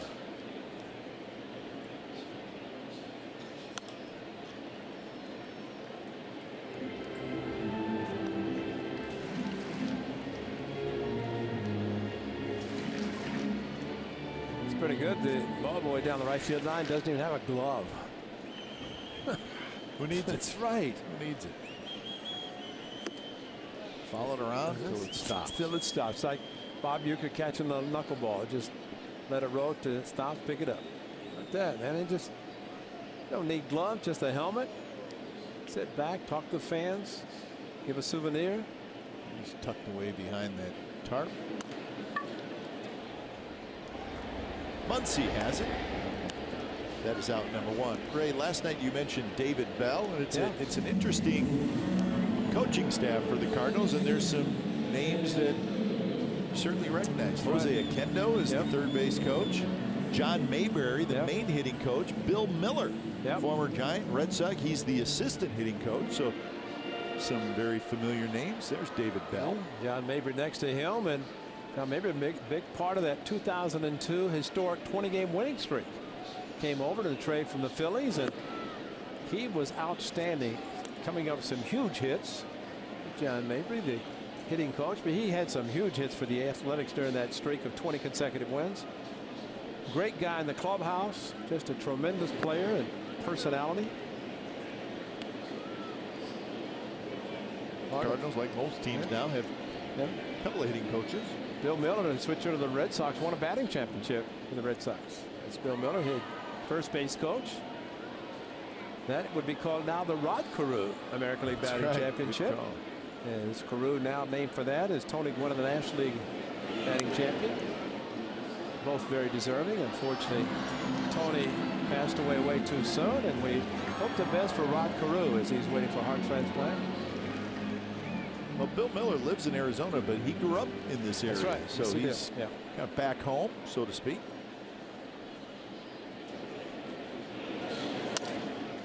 Up the middle, broken bat. Muncy has it. Jerko is out, 2 outs. Well, as we're watching that ball up the middle, just hoping it didn't hit the bag and pop up and prevent Muncy from handling the ball cleanly. But watch this ball as it heads up the middle and how close it comes to second base. Slider over the mound, and there it goes. Whoa, just to the right as you looked at it from center field of the bag, but not much Muncy could do is wait for the ball to get to him. Couldn't charge it. Home plate umpire is hustling over. That was the ball boy. That boy for the A's, he may be looking for a job, or maybe he's looking for payday, because he is not. He's leaving an equipment out. There was a baseball that was in play, and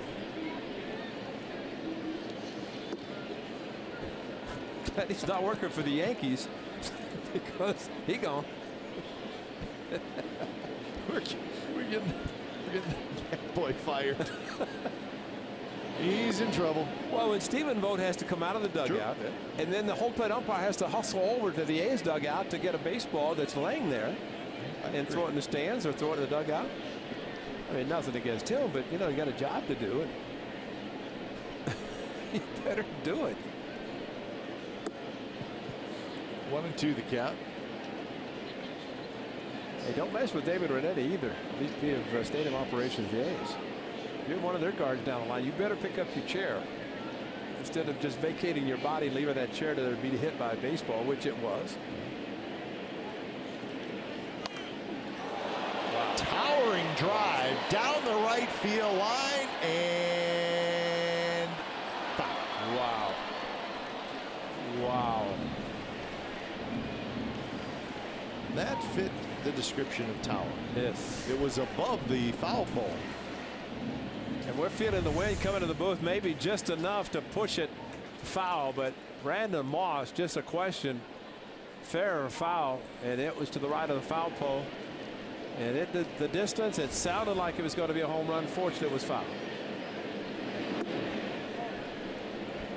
Moss has grounded out and hit a fly ball to center field.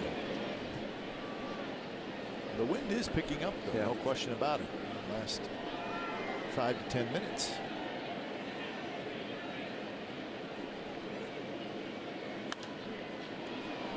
High in the air the other way.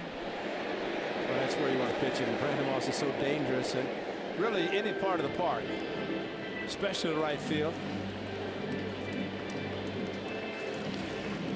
Brandon was saying, remember last night he went first to third and then scored on the shallow fly ball.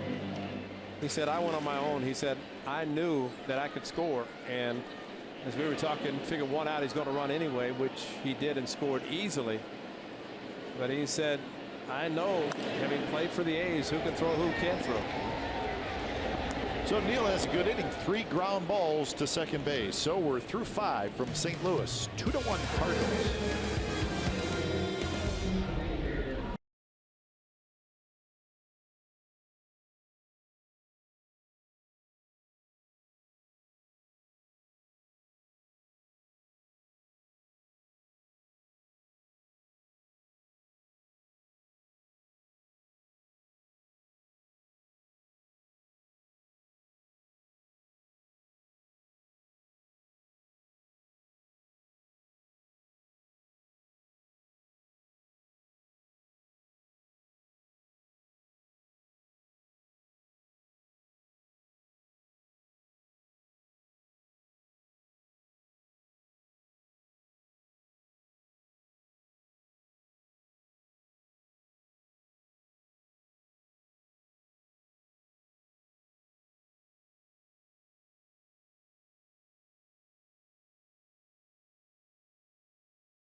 Colors with a sunny gray fleece blanket presented by Xfinity. Monday, September the 5th, you can be one of 15,000 fans to take home this green and gold fleece blanket before the A's 1:05 p.m. Labor Day matinee against the Los Angeles Angels. Get your tickets now at athletics.com/tickets. Should be a fun day on Labor Day.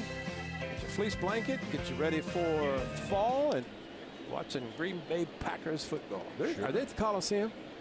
Did I see they're playing the Raiders? Or no, Titans. Because the Raiders went to Green Bay, right? On that Thursday. Green Bay. Green Bay was in Santa Clara to play the Niners last night. That's what it was. Yeah. I knew they were out west. Muncy bunted, scooped up, Peralta's thrown down. Not a bad idea by Max Muncy. I think he would have liked to have bunted it a little closer to the line. If he had done that, he would have had a base hit. Well, they were shifting him, except for Peralta, who read it, charged, and made a strong throw, unlike earlier with the ball that Eibner hit down the line. Got him by a full stride.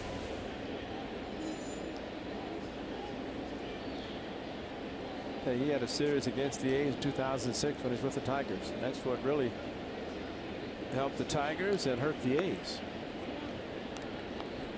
Yeah, I have said all along that his home run was the biggest hit in that series.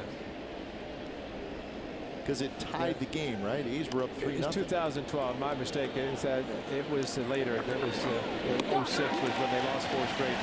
But you're right. It was when he was playing later in the time when the Trays were trying to advance past the division series. Dan Straley, you're right. Thanks, Delaire. Good memory. What was that, game 4? And the A's were up 2 games to 1, right? Yeah. So they had a 3-0 lead. Yep. And Straley was pitching well, and Peralta got it for a 3-run homer, and it just everything kind of stopped from there. The pitch hitter actually is coming out of the on-deck circle for Zach Neal, even though Zach Neal, we shall see, requires this hitter to get on base. That is Maxwell for a ninth place hitter to come up. Yeah, 2006 with Maglio Ordonez ended it. Game 4 against Houston Street. Sent them to the World Series. The A's couldn't get past the Tigers in the Division Series, and a consecutive string. Maxwell, good swing, fouls it left side. 1-2 the count. Zach Duke trying to have a clean inning. He did not have a good one in the 5th when he came in out of the bullpen.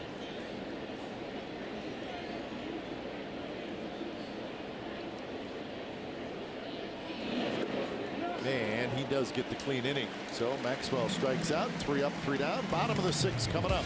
It'll be Piscotty, Molina, and Peralta.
Podcast is live on CSNCalifornia.com. Log on each week as A's insider Joe Stiglitz talks baseball with players, coaches, special guests, and more. This week's Joe's guest is not Glenn Kuiper. It's former A's and current Indians reliever Dan Otero.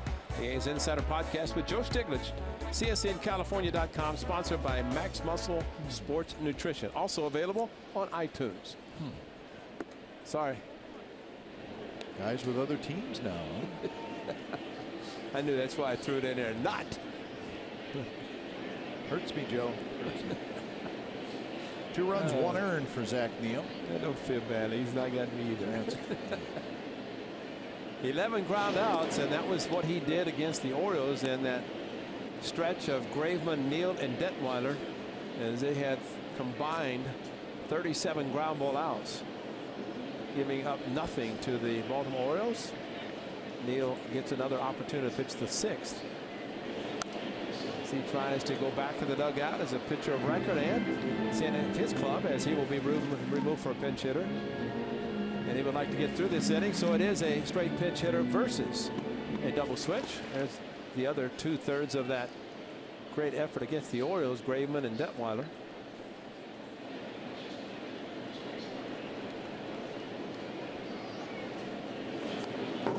Scotty has to check his swing. It's a foul ball, 2-2. Detweiler had to be happy with Tony La Russa here tonight as he watched Cardinals baseball during that era of Tony La Russa. And Mark McGuire, guys were playing. Of course, he grew up about 30 miles west from here. Did a good job last night. Just a couple of bad pitches and a couple of plays that weren't made, and lost the A's the victory. And strikeout number 3 for Zach Neal. You know, he showed the home run hit, but Detweiler did a good job, and he said he had pitched here with the Washington Nationals, went 2 innings, struggled and left. And he said, well, I'm going to pitch a little bit better than he did last night. And he just had a couple of pitches that did not work in his favor. And one thing he did say, Kai, when you come back to St. Louis, whether you've grown up here or not, and we know being in the Midwest, it doesn't matter. The heat and humidity, it affects you. Eibner circles underneath it. Well, you even if you grew up here, you still, if you don't live in it now, yeah, exactly, and then you get here, it's not something you're going to get used to in 2 days. Put that. Yeah, Kendall Graveman won his 10th game at the Coliseum Wednesday, and he's pitching great. Like to now get greedy, go for 15. He's got several starts remaining before the end of the season. Used to hitting in double figures in victories. Sean Manaea also in that picture. 3 of the 5 starters. Peralta had a base hit in the 4th inning. Cardinals got back-to-back hits opening up the 4th inning, but Neal got a big double play.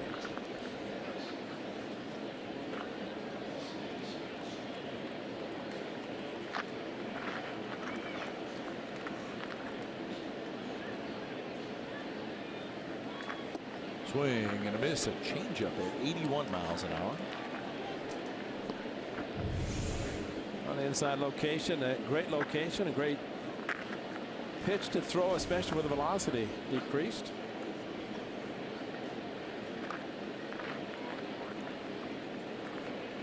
Pitch number 90. Here it is. Half swing, looped foul.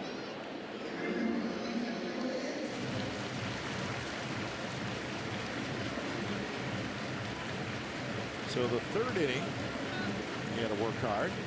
26 pitches. That was the inning where the Cardinals got the unearned run, which is starting to loom large. Yes, unfortunately.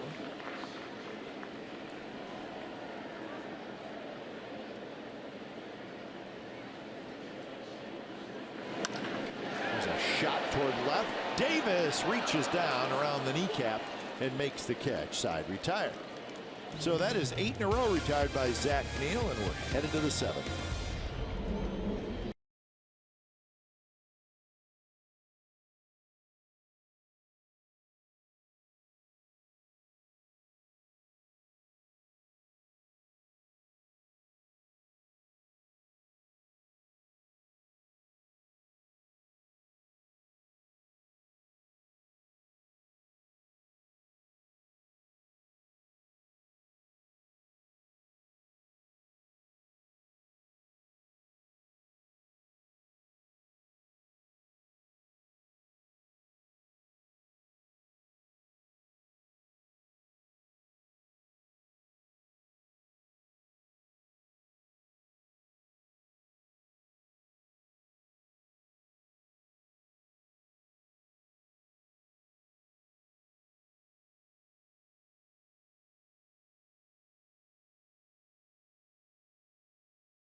Here is our true story brought to you by McDonald's.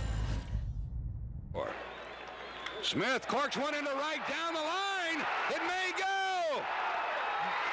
Go crazy, folks. Go crazy. It's a home run, and the Cardinals have won the game by the score of 3-2 on a home run by the Wizard. Go crazy.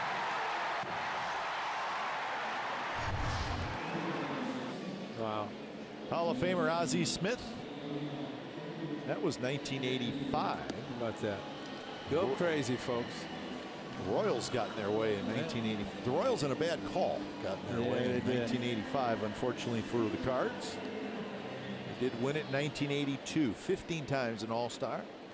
Ozzie Smith. How about in the outfield where they have his, there he is, doing the backflip, which actually Gene Tennis convinced him to do that. Gino told me that it was Gino's daughter who said something about Ozzie, and when, you know, why don't you do that? And he did it, and nobody else would ever dream about doing it, because if you got hurt, you're done. That's true. So when it's time for change, think Speedy Oil Change and Auto Service, your oil change tune-up brake experts. Here's Matt Bowman. Bowman pitched last night.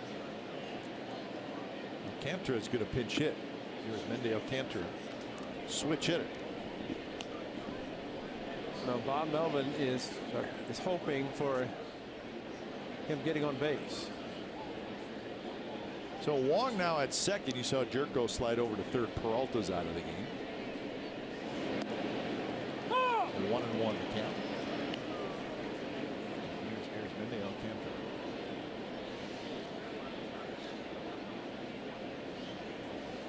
So Wong is now hitting in the ninth spot for the Cardinals. Close pitch, could have been a strike.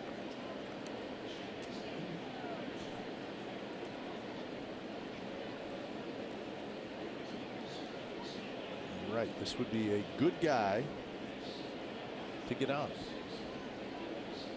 Very fast, good base stealer. You don't want to see fly balls. Smolinski to follow, and then Simeon.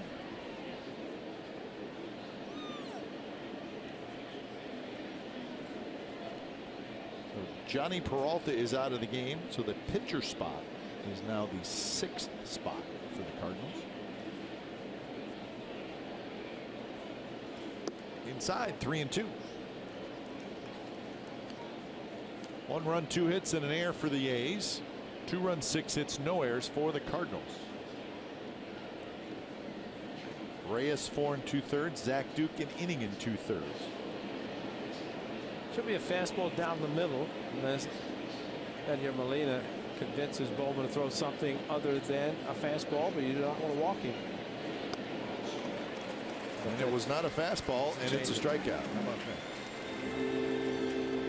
that? As I mentioned, Gary Templeton traded to the San Diego Padres for one future Hall of Famer Ozzie Smith. There's your I tell you what, you just do not, I mean, that's on artificial surface, but this is a great play.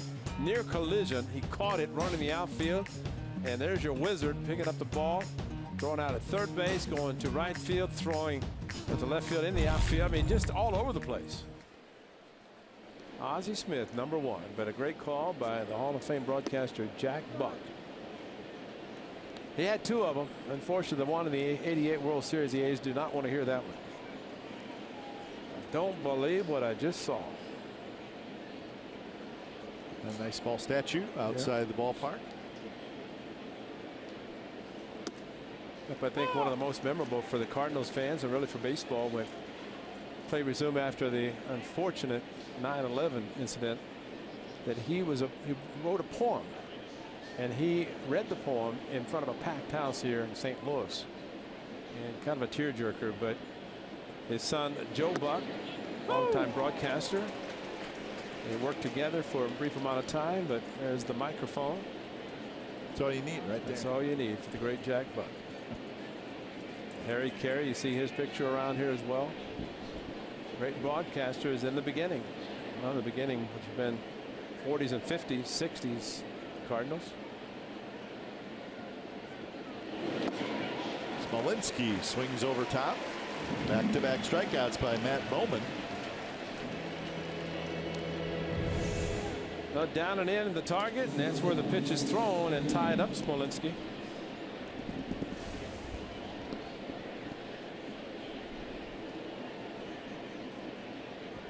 So that's 8 strikeouts now for Cardinals pitchers. And here's Marcus Semien. A couple of fly balls and a walk.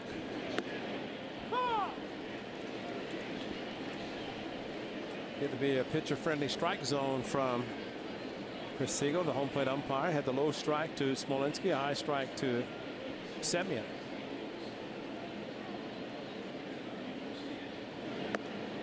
Down and away, 1-1.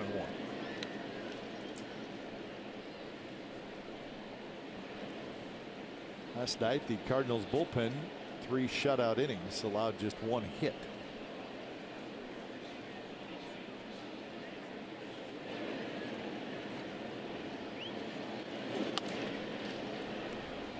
Jerko has it. And that's a 3-up, 3-down inning for Matt Bowman. 7th inning stretch from Busch Stadium is coming up. It's the Cardinals 2 and the A's 1.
On CSN California is brought to you by Toyota. Toyota's Labor Day clearance event is here. For Labor Day only, get $2,500 total cash back on the redesigned 2016 Prius. Toyota, let's go places.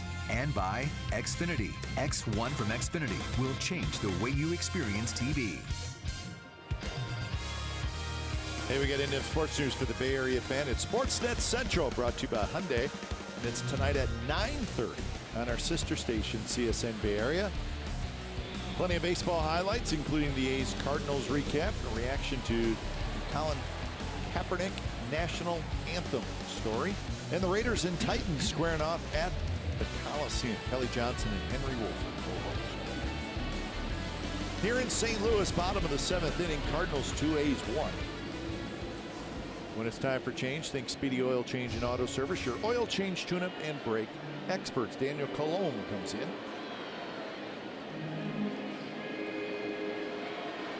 So the left-hander making his 24th appearance. And he'll face Grichuk, Hazelbaker, and then Wong.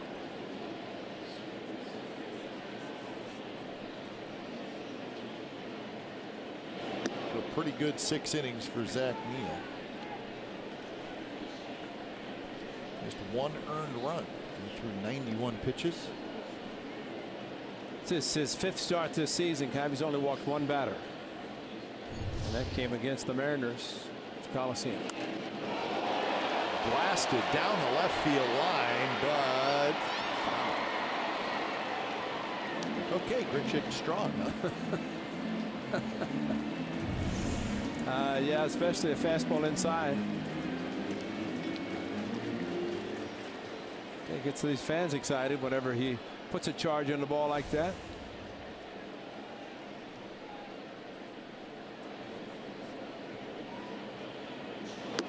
Well, he certainly did it in the second inning.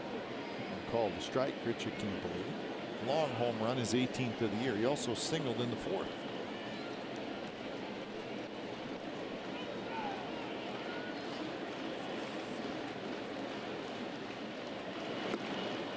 Sharp breaking ball by Colon. He's got a good one.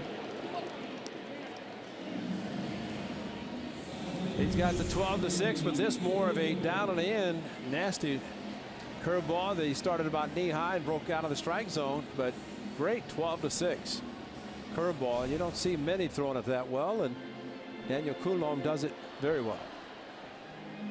And now he'll face a couple of left-handed hitters, Hazel Baker and then Colton Wong.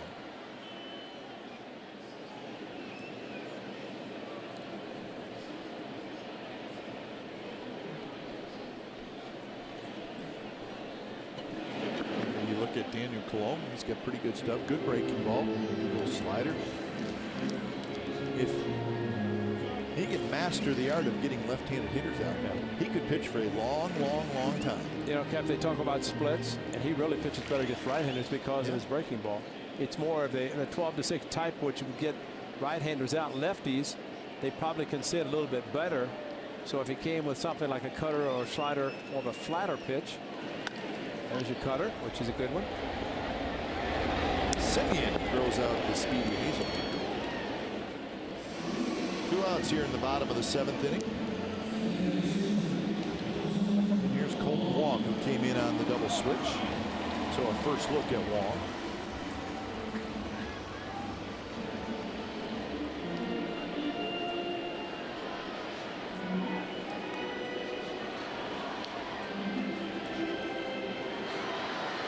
Wong at 237, couple of home runs and 14 RBI.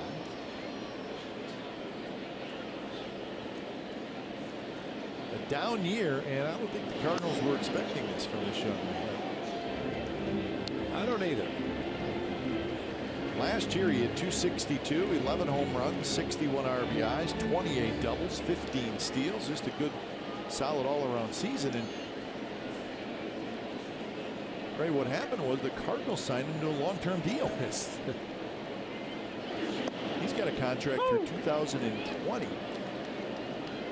And he signed that with really less than 2 years of major league service. And there's no question he was the second baseman of the future. And he still is. He's just having a tough go this year. He swings at an 0-2 pitch in the dirt. And a very good inning for Daniel Colon. 3 up, 3 down with a couple of strikeouts. 8th inning coming up. A's need to get something going offensively. They're trailing 2-1.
CSN's Authentic Fan Fridays. Hey, they're great. And we got one coming up at the Coliseum Friday. The Red Sox are in town.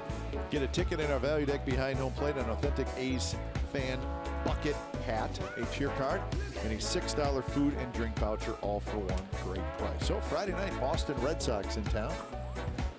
The A's will go to Houston Monday, Tuesday, Wednesday, and then come home for that Red Sox series, and it'll be a nice long homestand for the Athletics. And David Ortiz, his finally trip into Oakland, assuming he does retire. Scheduled to at the end of the season. Valencia on the first pitch ground. And I think the most important thing, Kipe, as we look forward to getting back to Oakland, is we wish Clay Wood and his grounds crew a lot of great sleepless nights, because they're going to have some chore to do before the A's return next Friday. But Clay Wood and his crew are the best, especially taking the only remaining multi-purpose stadium. It showed Ozzie Smith hitting the big home run. That was the old donut cookie cutter stadium where the football and baseball is played for the Cardinals. But now a beautiful stadium here.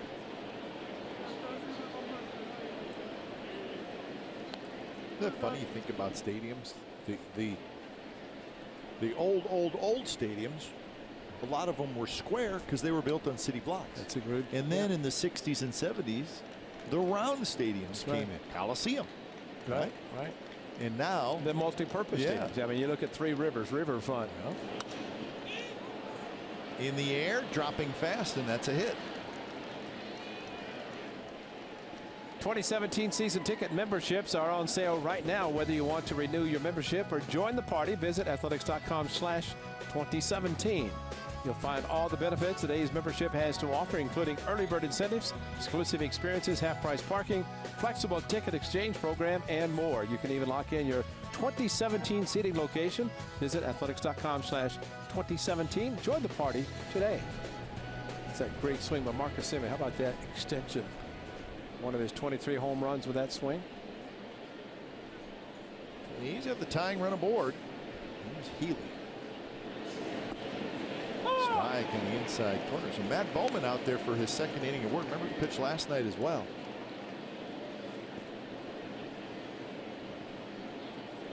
The A's need a big hit. We got Alonso's solo home run last night early in that game, and tonight they got a bases loaded walk in the fifth from Chris Davis. That's it. That one's ripped to left. Hazelbaker. And it is off the wall. Here comes Chris Davis to third. He's going to be held up as Hazelbaker got the ball back in quickly.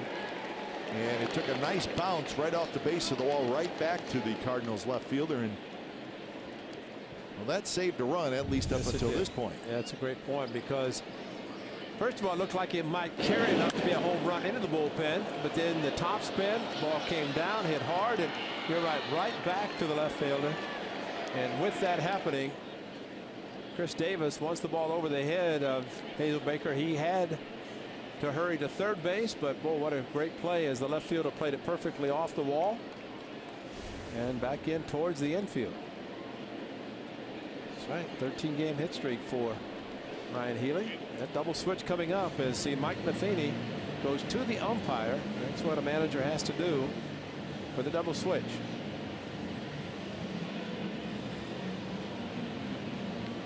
So it was second and third and one out. We'll see exactly what that double switch is. It's Sung-Won Ho, the closer, and he's going to be the guy. And he's going to need to get 5 outs. But sometimes the game is saved. That's right. In the 8th inning, and this is clearly the spot where you're going to need your best reliever. So when it's time for change, think Speedy Oil Change and Auto Service, your oil change, tune-up, and brake experts.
24th, the A's will celebrate the 18th annual Breast Cancer Awareness Day, presented by Zevia, the zero-calorie soda, and supported in part by Athena Bottled Water, Sutter Health, Nelson Staffing, Comerica Bank, State Roofing Systems, Drake's Brewing, and BDA.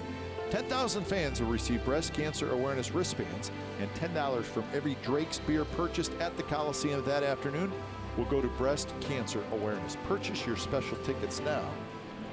Go to athletics.com/survivor. So the A's got some action here in the top of the 8th inning. Second and third, one out.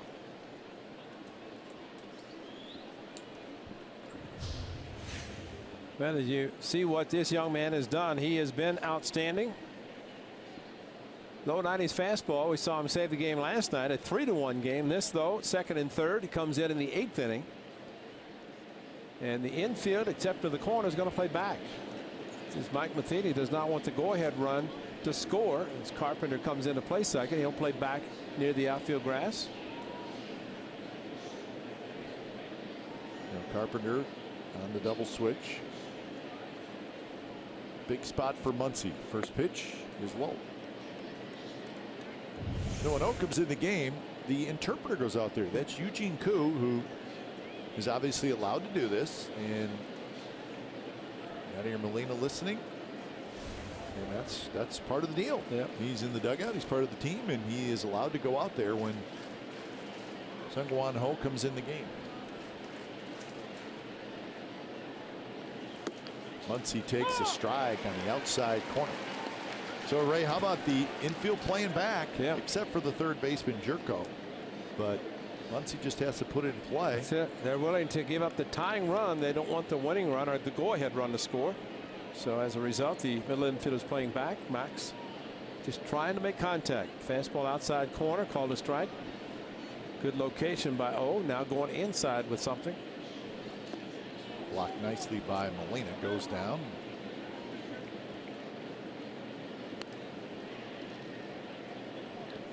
Inherited runners 16, stranded 9. So not a great percentage for Seung-Hwan Oh.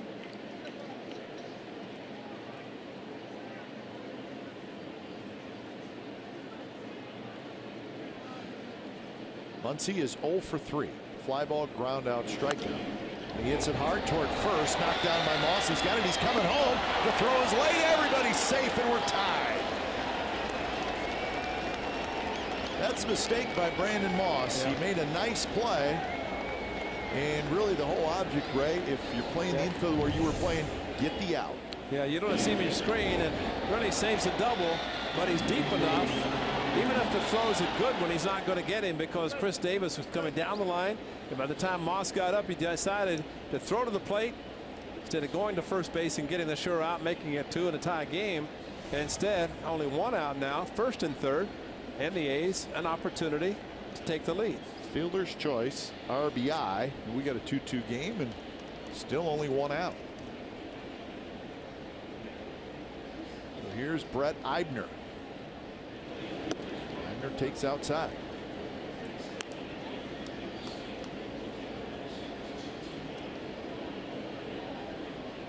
And for Muncy, his 7th RBI.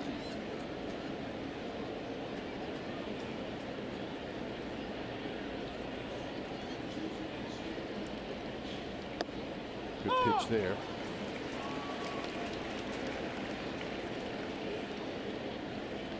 Excuse me, Ray. Stephen Vogt comes out into the on-deck circle. You know, this is the type of play. As you see, Stephen Vogt with the thumb guard taped and ready to go. Almost hit Eibner. But because of the new rule at second base, where a runner has to go sliding straight in or cannot change his direction. The pitch almost hit the left hip of Eibner. But this is the time with the infield back playing for 2. It really helps the infielders because they don't have to worry about the runner first Muncy trying to take him out, preventing a double play, throwing the ball in the stands or away and letting the go-ahead run score.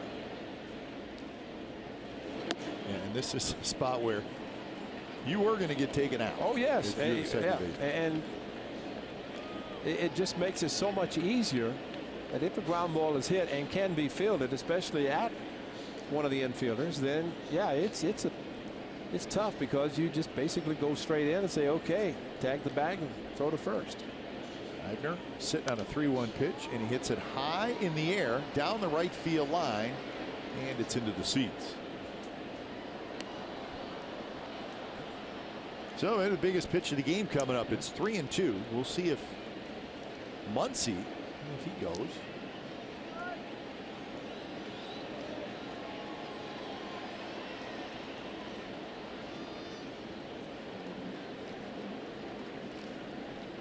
Well, what this might do is change the thinking of Yadier Molina.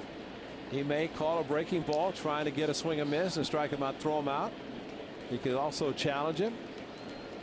Infield comes in, and it's looped towards center field. Grichuk coming in, still coming in. He makes the catch in right center field. Here comes Healy. The throw to the plate is late, and the A's take the lead. Ball squirts away from Molina. So Muncy will go down to second, and it's 3-2 Athletics. Ball was really shallow right center field, but hey, you're on the road. Yeah, you're the go-ahead run. You gotta go. Absolutely, and a good base running also by going back to the bag at third base instead of coming down the line thinking about drop. And pretty good throw, but a short hop. And once again, look where Molina had to catch the ball in front of the plate, try to quickly catch and tag. And going back, that's the best thing to do right there for Healy, to go back, assuming the ball is going to be caught. It was. Come down the line hard, and Molina, you know, I hate to say it, but he could have gone into the line, caught the ball, tagged, but he had to stay out of the line, allowing Healy to go to the plate, have a clean path, and changes everything. So on the throw, runner goes to second base, no error, so Eibner gets a huge sac fly, and another runner in scoring position, Muncy.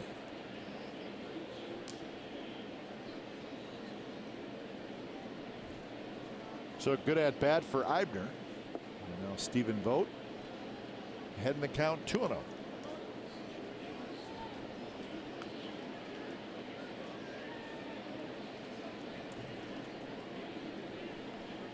So it ends up that Coco Chris out into the on-deck circle.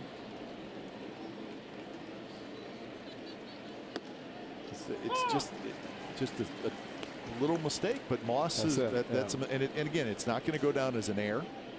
It's going to go down as a fielder's choice, but it was a mistake. He knows it. And then the fly ball would have been the third out, and you got a 2-2 game. But the A's taking advantage, and now they lead 3-2.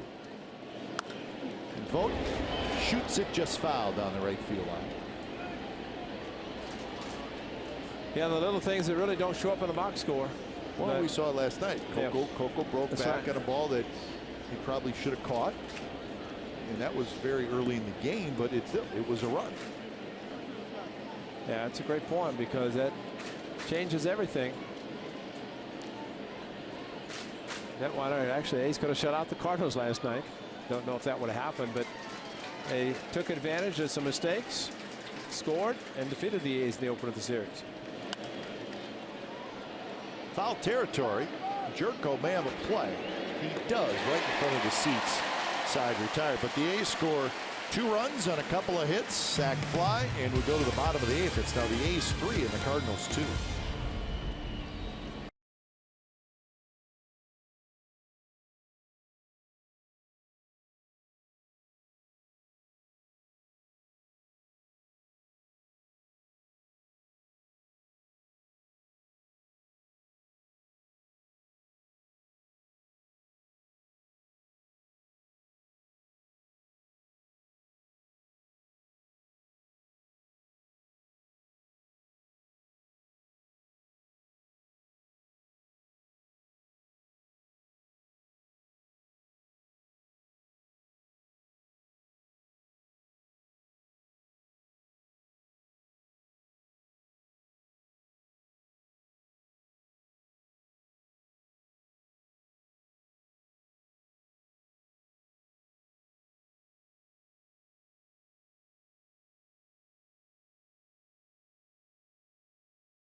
This game summary brought to you by your local Toyota dealers. Another tight ball game, 3-4-1 for the A's, 2-6-0 for the Cardinals. Zach Neal pitched extremely well. So did Alex Reyes. A's with a couple of runs in the top of the 8th inning to take the lead. So bottom of the 8th coming up. Daniel Colomé stays out there.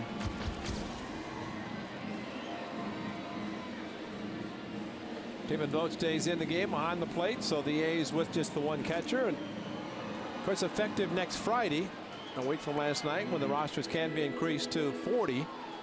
Might see a third catcher for sure, and that's usually what happens in September with the increase to the rosters. Because right now the A's are hopeful that Stephen Vogt, nothing happens as he's trying to be back there for this win. Leadoff bat Greg Garcia takes a first pitch strike. 2 for 3 for Garcia.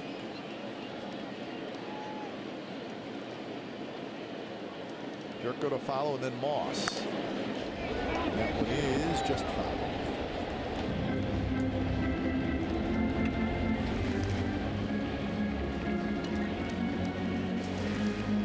So 0-2 the count.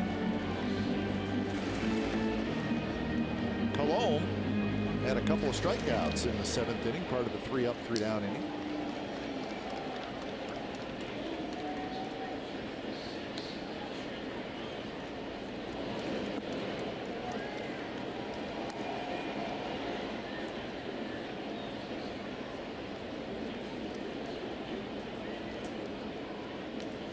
Liam Hendriks, the right-hander, is throwing.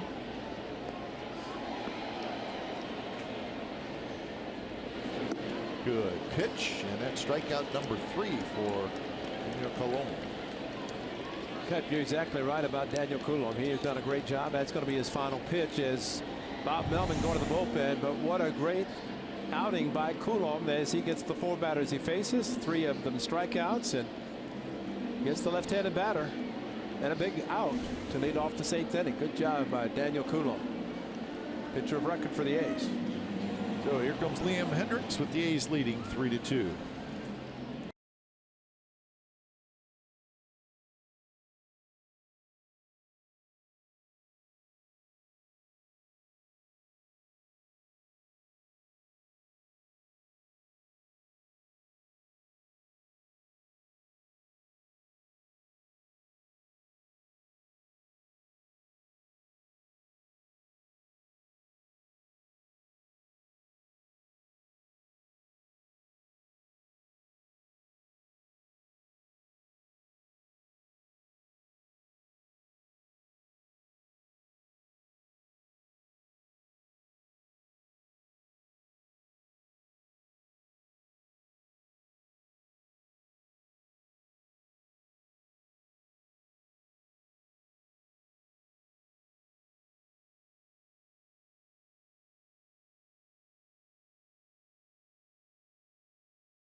This copyrighted telecast is presented by authority of the Oakland Athletics and may not be reproduced or retransmitted in any form, and the accounts and descriptions of this game may not be disseminated without the express written consent of Athletics Investment Group, LLC. Bottom of the 8th, A's leading 3-2, and the new pitcher is Liam Hendriks, who has really quietly become one of the A's best relievers in the second half of the season. Tough first half. Spent a little time on the disabled list, but he's been good. That's the key, Kite. You do badly, go on the DL, come back, you're a superstar. And that's basically what has happened. Liam Hendriks, and he's enjoying the time, pitching well. Hopes he can continue tonight. A's need 4 more outs for a victory. 5 more outs. Strike to Jed Jerko on the outside corner. inning and a third for Daniel Colomb with 3 strikeouts. So he strikes out 3 out of the 4 hitters he faces. One line foul. As we have talked, and of course Daniel Colomb talked and worked with 2 of the greatest left-handers in the game, the great Hall of Famer Sandy Koufax and Clayton Kershaw, and you can see a little bit of Kershaw in his delivery. The drop down straight over the top curveball, and his curveball has been good, very good for the Athletics.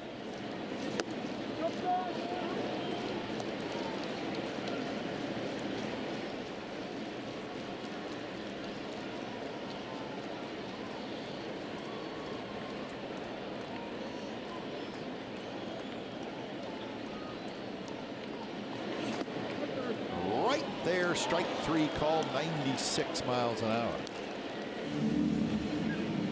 So 2 outs here in the bottom of the 8th. It's funny looking at that fastball down the middle, thinking about Tony La Russa said about Yadier Molina. He can set a guy up to the point. The guys take fastballs down the middle. Jerko did that. Stephen Vogt, it's right there. Jerko couldn't pull the trigger, and Liam Hendricks with a good fastball, mid-90s plus. And what a reliever he has been. Stay away from Brandon Moss. 13 consecutive Cardinals hitters have been retired. The last hit was in the 4th inning.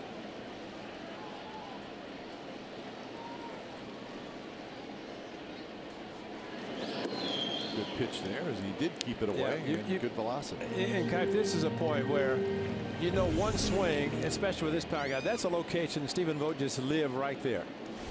And Brandon's thinking about pulling the ball, and if he goes opposite field, tip your hat, because he has the power to do it, but out there, less likely he's going to hit the ball to right field. Another great location on the fastball.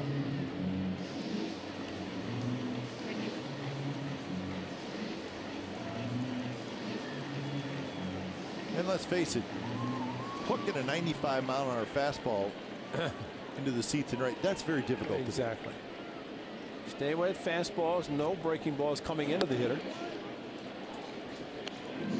Because you take a chance with a breaking ball, you sweep it, it hangs, really comes right into the power swing of a power hitter. Fastball away, look at his open stance. He's thinking about one thing. We saw him with Oakland. Get it in.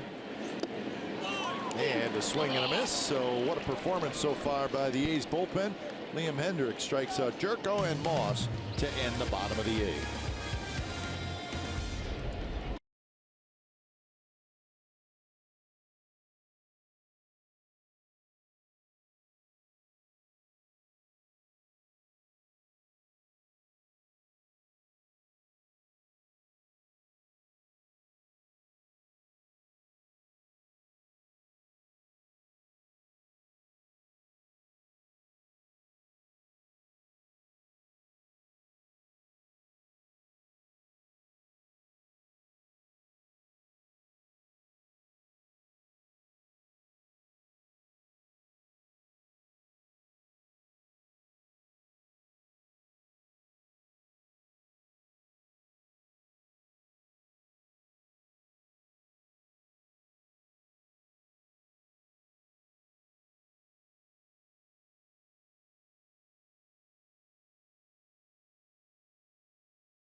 Top of the 9th inning. They're looking to add on. Make sure you join us tomorrow. The A's will wrap up this 3-game interleague series against the Cardinals. Andrew Triggs in. Jaime Garcia, left-hander. Coverage begins at 10:30 with A's Pregame Live. And you'll get complete A's coverage every night on Sportsnet Central and CSNCalifornia.com. The home of A's baseball is CSN. So that'll be tomorrow. Supposed to be a very warm day here in St. Louis. So the new pitcher is Jonathan Broxton. He is the 5th pitcher of the night for the Cardinals.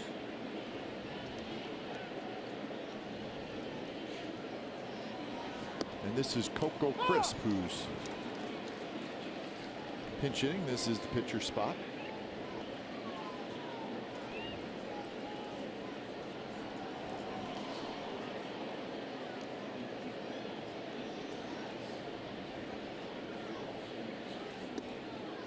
And 1 to Coco was 1 for 4 last night. Now, Cap, to your point about coming into the game, trying to save the game in the 8th inning, he's able to score a couple of runs. Broxton now in the 9th. Broxton, a former closer, had got down to the jam. Did not. Fortunately for the A's, they did score the 2. But it does make a difference sometimes that we've seen Matson come into the 8th inning and get the job done. Managers are trying to win. They're going to put their best guys in position to try to do and have success.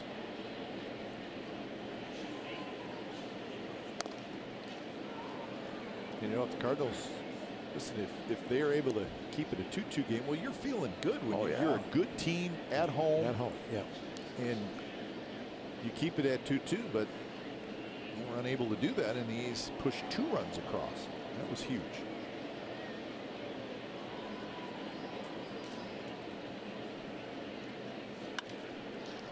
Coco shoots one to left field.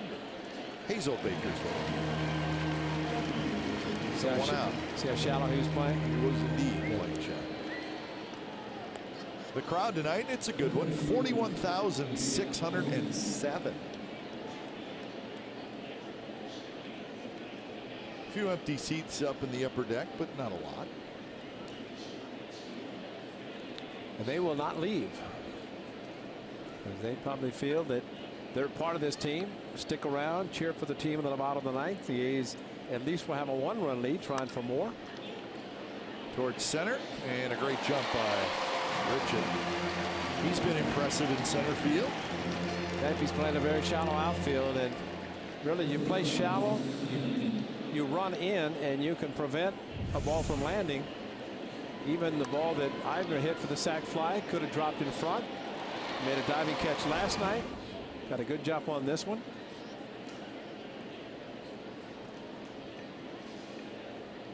So with 2 outs, Marcus Semien steps up.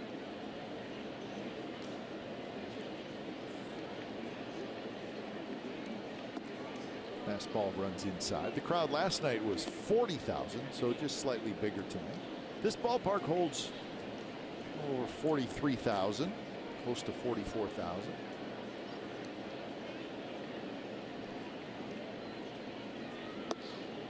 Outside corner, 1-1.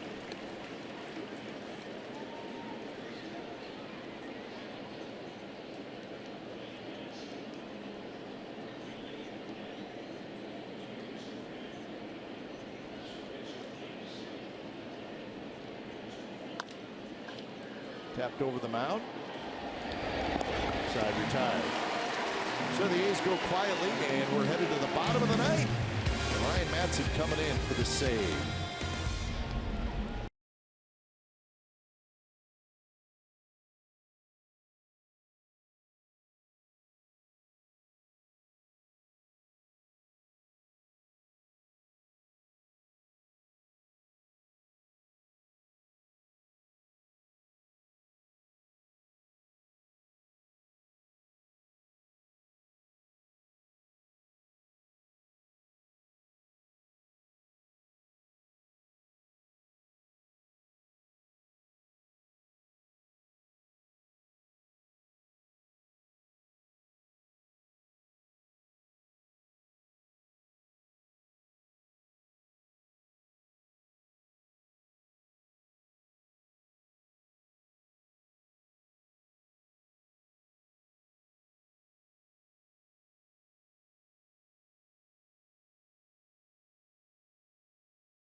Zach Neal making his 4th start, and for Zach Neal, he was outstanding. Good sweeping breaking ball. He had the sinker working, 11 ground ball outs.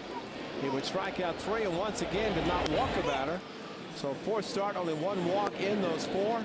And tonight going 6 solid innings, 2 at bats, a ground out, and attempted a sacrifice, could not get it done. But he is not the pitcher of record, but the A's right now sitting on a 1-run lead with the closer, Ryan Madson, coming in trying to really continue to do what the bullpen has done tonight, including Zach Neal. The final 7 he faced all retired. For Coulomb and Hendricks the same, and Ryan Madson, he said he would like to be 30 for 31 instead of 25 for 31, but it is what it is. And right now with a 1-run lead, trying to save one for Coulomb, who is right now the pitcher of record. Piscotty, Molina, Carpenter, and the first pitch, a slider for a strike.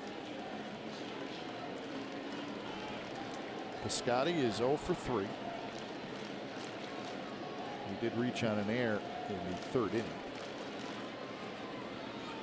Swing and a miss. There's the changeup, a good changeup.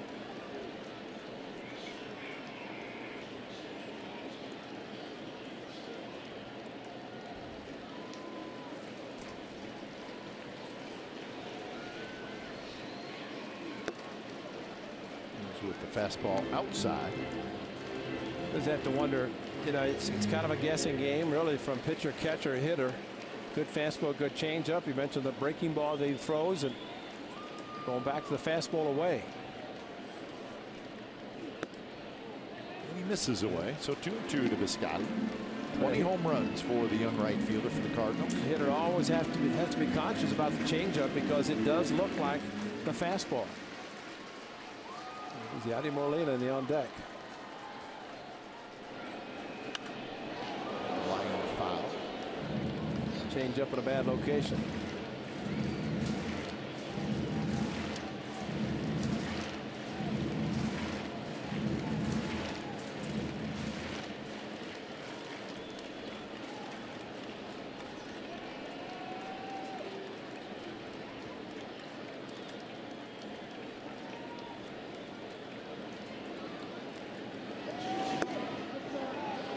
Outside, and now it's a full count. Just seems like he's overthrowing the fastball and leaving it away, which is a good idea if you want to miss away. Wiggles a changeup, one's a fastball. Fastball away. And he got it. Ball ran in a little bit, and Scotty strikes out. Not rid of the good fastball. We saw him throw 95, 96. This at 92. And right down the middle. And sometimes that's the best pitch, especially had a little sinking upper movement back to inside, like you said, and got him swinging. That's a big out.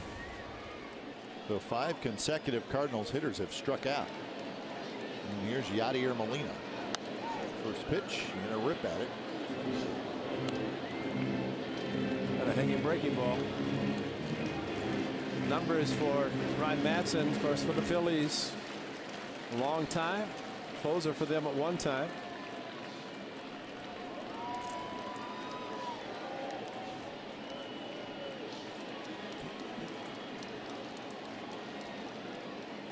The old rosin bag. Help you out a little bit. Nothing better than a rosin bag.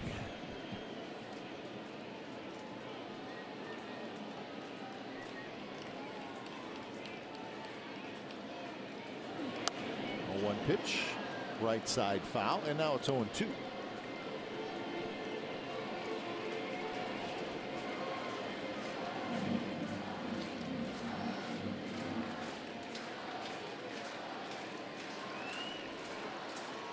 That's Carpenter. He's in the on deck circle. And that one off a vote, and the count remains 0-2 as a high fastball. Listen, Stephen Vogt could not come in a game and not get hit someplace. The left kneecap.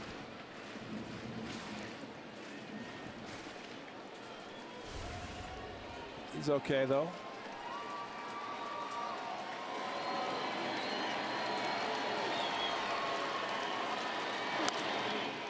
Again, poked foul. Molina has 4 home runs. You did not expect him to hit the long ball, especially the way he swings. He lifts the leg and gets the foot down and just tries to avoid striking out, and usually he puts the ball in play.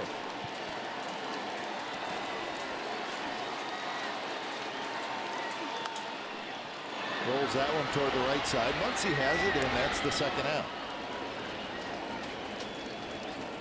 So pretty good job of pitching by Matson.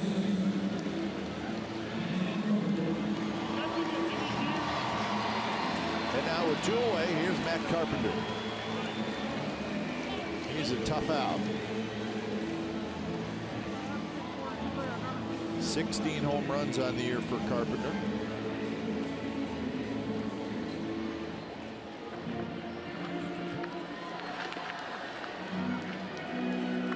This is his first at bat. Another ball land by the on deck circle, and boy, there's been some strange things tonight with baseballs and equipment, and I don't know what's going on down there.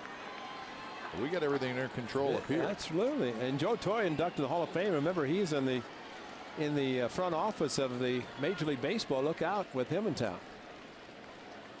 Carpenter takes a strike on the outside corner. Well, perfectly thrown again, outside part of the plate. We saw Liam Hendricks do it to Brandon Moss, staying outside. That ball had a little sinking turnover action on it.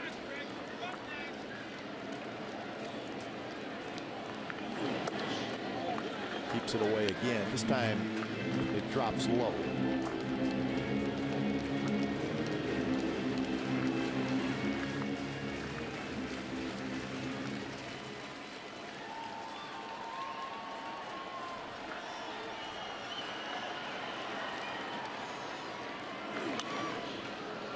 So Matson now ahead in the count. Another great location, 94 fastball.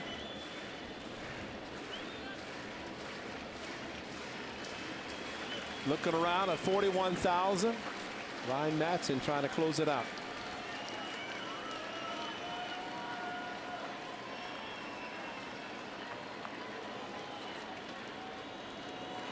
Holt sets up outside. Here's the pitch. It's hit in the air. Davison left. He's going to have room. He's there, and that's the ball game. So the A's, with a couple of runs in the 8th inning, hang on and defeat the St. Louis Cardinals by a final score of 3-2. Colon gets the win, and Ryan Matson gets his 26th save, and the A's have evened up this series at a game apiece. It took 2 hours and 53 minutes in front of 41,607. Final score: the A's 3, the Cardinals 2. You've been watching A's baseball on CSN California, part of the NBC Sports Group. Don't go away. A's Post Game Live with Brody and Biff starts right now.